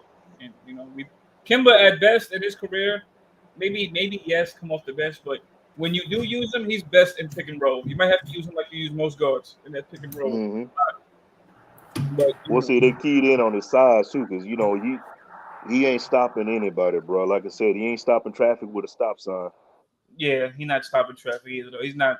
I mean, we know that though. We know that we didn't. We Yeah. know that he play no D. We know that. I give him his props. He will sacrifice his body and take the charges, but you know. Yeah, he'll try to get in them lanes. Yeah, I can agree. He'll get in the lanes, but it ain't doing much. I mean, he does take them charges though. Yes, he's always been like that most of his career. He's It's Machiavelli said it's sad because y'all about to trade him over there. I don't want to. I mean, I like him, but I would hope he could be here in a veteran role. But Yeah, no, he's definitely gone. He's gone. Yeah, he's out of here. Yeah, you shouldn't even be thinking about him on the Knicks no more. He's not even with the team. And I like, he's gone because if they shut him down that early, like a month ago, whatever that was, then he's gone. You know, he's gone. I hate it, but hey, I like Kimba. I'm sorry, Kimba. Yeah, I like Kemba too, but it's just best from both sides. He's best. It's probably. Yeah. I hope he can go to somewhere and compete. He needs to come off a bench as a 6-man. That's what he needs to do. I mean, you know what? Maybe he'll get ready. You know, he go up there with LA. You know, go to LA and get with the rest of the Geritol gang up there, bro. I was gonna say that, Soulfinger, but I thought you guys would think I was crazy. No, man. I can see him going to the Geritol gang. What they're gonna do is they'll let Westbrook go and take Kemba. Yeah, or go to the Clippers. Maybe help the Clippers next season. Kawhi Yeah, come off the bench. Yeah, come on, do a thing for the Clippers and ball out for them. You know, or be the backup for John Morant over there in Memphis. Who knows? Nah, they got Tyus Jones. They're chilling. Oh yeah, they still got Tyus. They're not gonna bring. I don't see them bringing anybody older over there. They're gonna keep that situation over there young. Yeah, they just gotta keep building. But I'm gonna go. It was good talking to you guys. All right, dude. Yeah. Nah, I'm about to get my Eric B. Rakim on and move the crowd myself, bro. But yeah, I'm gonna catch you guys. But it was good talking. Pulling up, man. No problem, bro. Anytime. Hey, be easy, fellas. Yeah, you be easy, brother. I appreciate y'all, man. I had a good rocked out today. Oh yeah, for sure. We got what's my man? Ron, still Knicks fans. We got him at 11 a.m. tomorrow. Yeah, you know, I'm gonna try to get in there. You know, I'm gonna try to get with Ron before I hit the gym, bro. You know, I've been trying to. I'm back in that gym, getting it all together. Me too. I'm gonna probably go for a run with Mom Dukes. I'm probably gonna go jog when I get up. For sure. Yeah. So. All right, then, bro. Let me go ahead and hit this rain locker and lay it down. No doubt, man. You be easy, brother. Be easy now. Appreciate you again. Catch you later. All right, now. Hey, salute, Culley. Yeah, salute, brother. That was a good night, a good show. Thank you, man. I just want to say, everybody in the chat, hit those likes, subscribe, hit that reminder bell, select all. Get those likes up for Uncle Breezy, Blorange Cheers, for Subliminal, for Culley, for anybody that's ever on this show or the panel, and for you guys in the chat as well. Let's get those likes up, grow the channel. But yeah, it was a good show, a lot of good talk, and I appreciate the time, Culley. Appreciate it very much. Thank you, sir. You have a great night, and thank you, brother. Hopefully I'll see you guys on tomorrow. You too, man. I'll catch you later, Tricky Nick. Thanks for tuning in, and thanks for coming up to the panel, man. Thank you for joining. Later, bro. You be easy, brother. I guess we all out, man. Knicks Nation. Y'all be easy, man. Thank y'all for tuning in, man. Machiavelli, salute. My guys, Julian Blum, Eli Wise, Kaiser Souls, John Talento, salute. Will Salkin. You know, everybody that tuned in, man. You know, I appreciate y'all. Rod Tucker, Staffer. See, Josh, I didn't even peep Josh in here, man. I didn't get to really look at the comments too much. You know, shout out to y'all for tuning in. I appreciate y'all for joining. You D Public Enemy, salute. D'Angelo, salute. El Marshall, Heck Breezo, Keith Turner, Heck Breezo, Parrish Duggar with the super chats. I thank y'all for a lot of the super chats, man. Hopefully I ain't missed none. Did I miss any? Hopefully I didn't miss any because I wasn't looking at a lot. I caught a lot of them late. Salute. Troy Flett, salute. Anybody else? D Jones, salute. Wilson Dang, salute. Missing Justin King, salute. Let's see, anybody else? I said salute my guy Julian Blum. Knicks Gas, salute. You got all your jokes. You good? Something well, Uncle Fulio. He was here earlier. I don't see him no more. I missed Uncle Fulio. I didn't even get to see him, when he was in there. But I had a good time rocking out on the show. This was good. Let's see. Show went by splendid.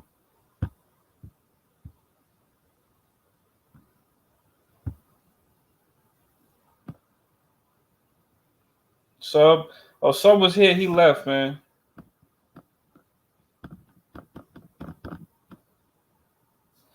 Sub pulled up earlier. He rocked out. It was me, man. I had to get the random I had to get the random show tonight because I enjoyed the results of the game, man. The youngins won the game for us. So I was hyped. So I had to come up on here and talk my ish. And I feel good tonight, man. It's a good Friday night, man. I'm blessed for tonight. I'm hopefully have a blessed today, Saturday, March 26th. Hopefully I have a blessed Saturday. Hope everybody else has a blessed Saturday. Machiavelli, me and you always chop it. I thank you for tuning in, man. You always chop it with me. Me and you chop it all the time. You know what I'm saying? I thank you as always. Yeah, IQ had 20 in the fourth. IQ was balling, bro.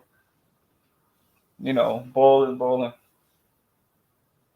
Love to see it from IQ, man. You know what I'm saying? Love to see it.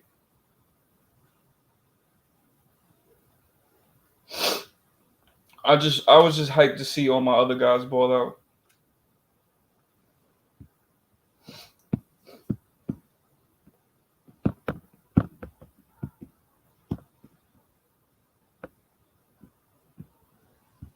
Always, man. Nah, facts. Anybody get them I want you to hit them likes. Get the likes up for us.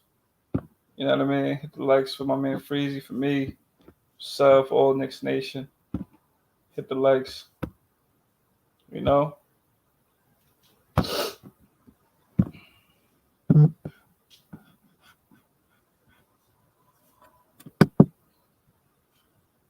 Stop asking. We already did. All right, copy. I'm gonna catch y'all later on, man. Thanks for tuning in. We out.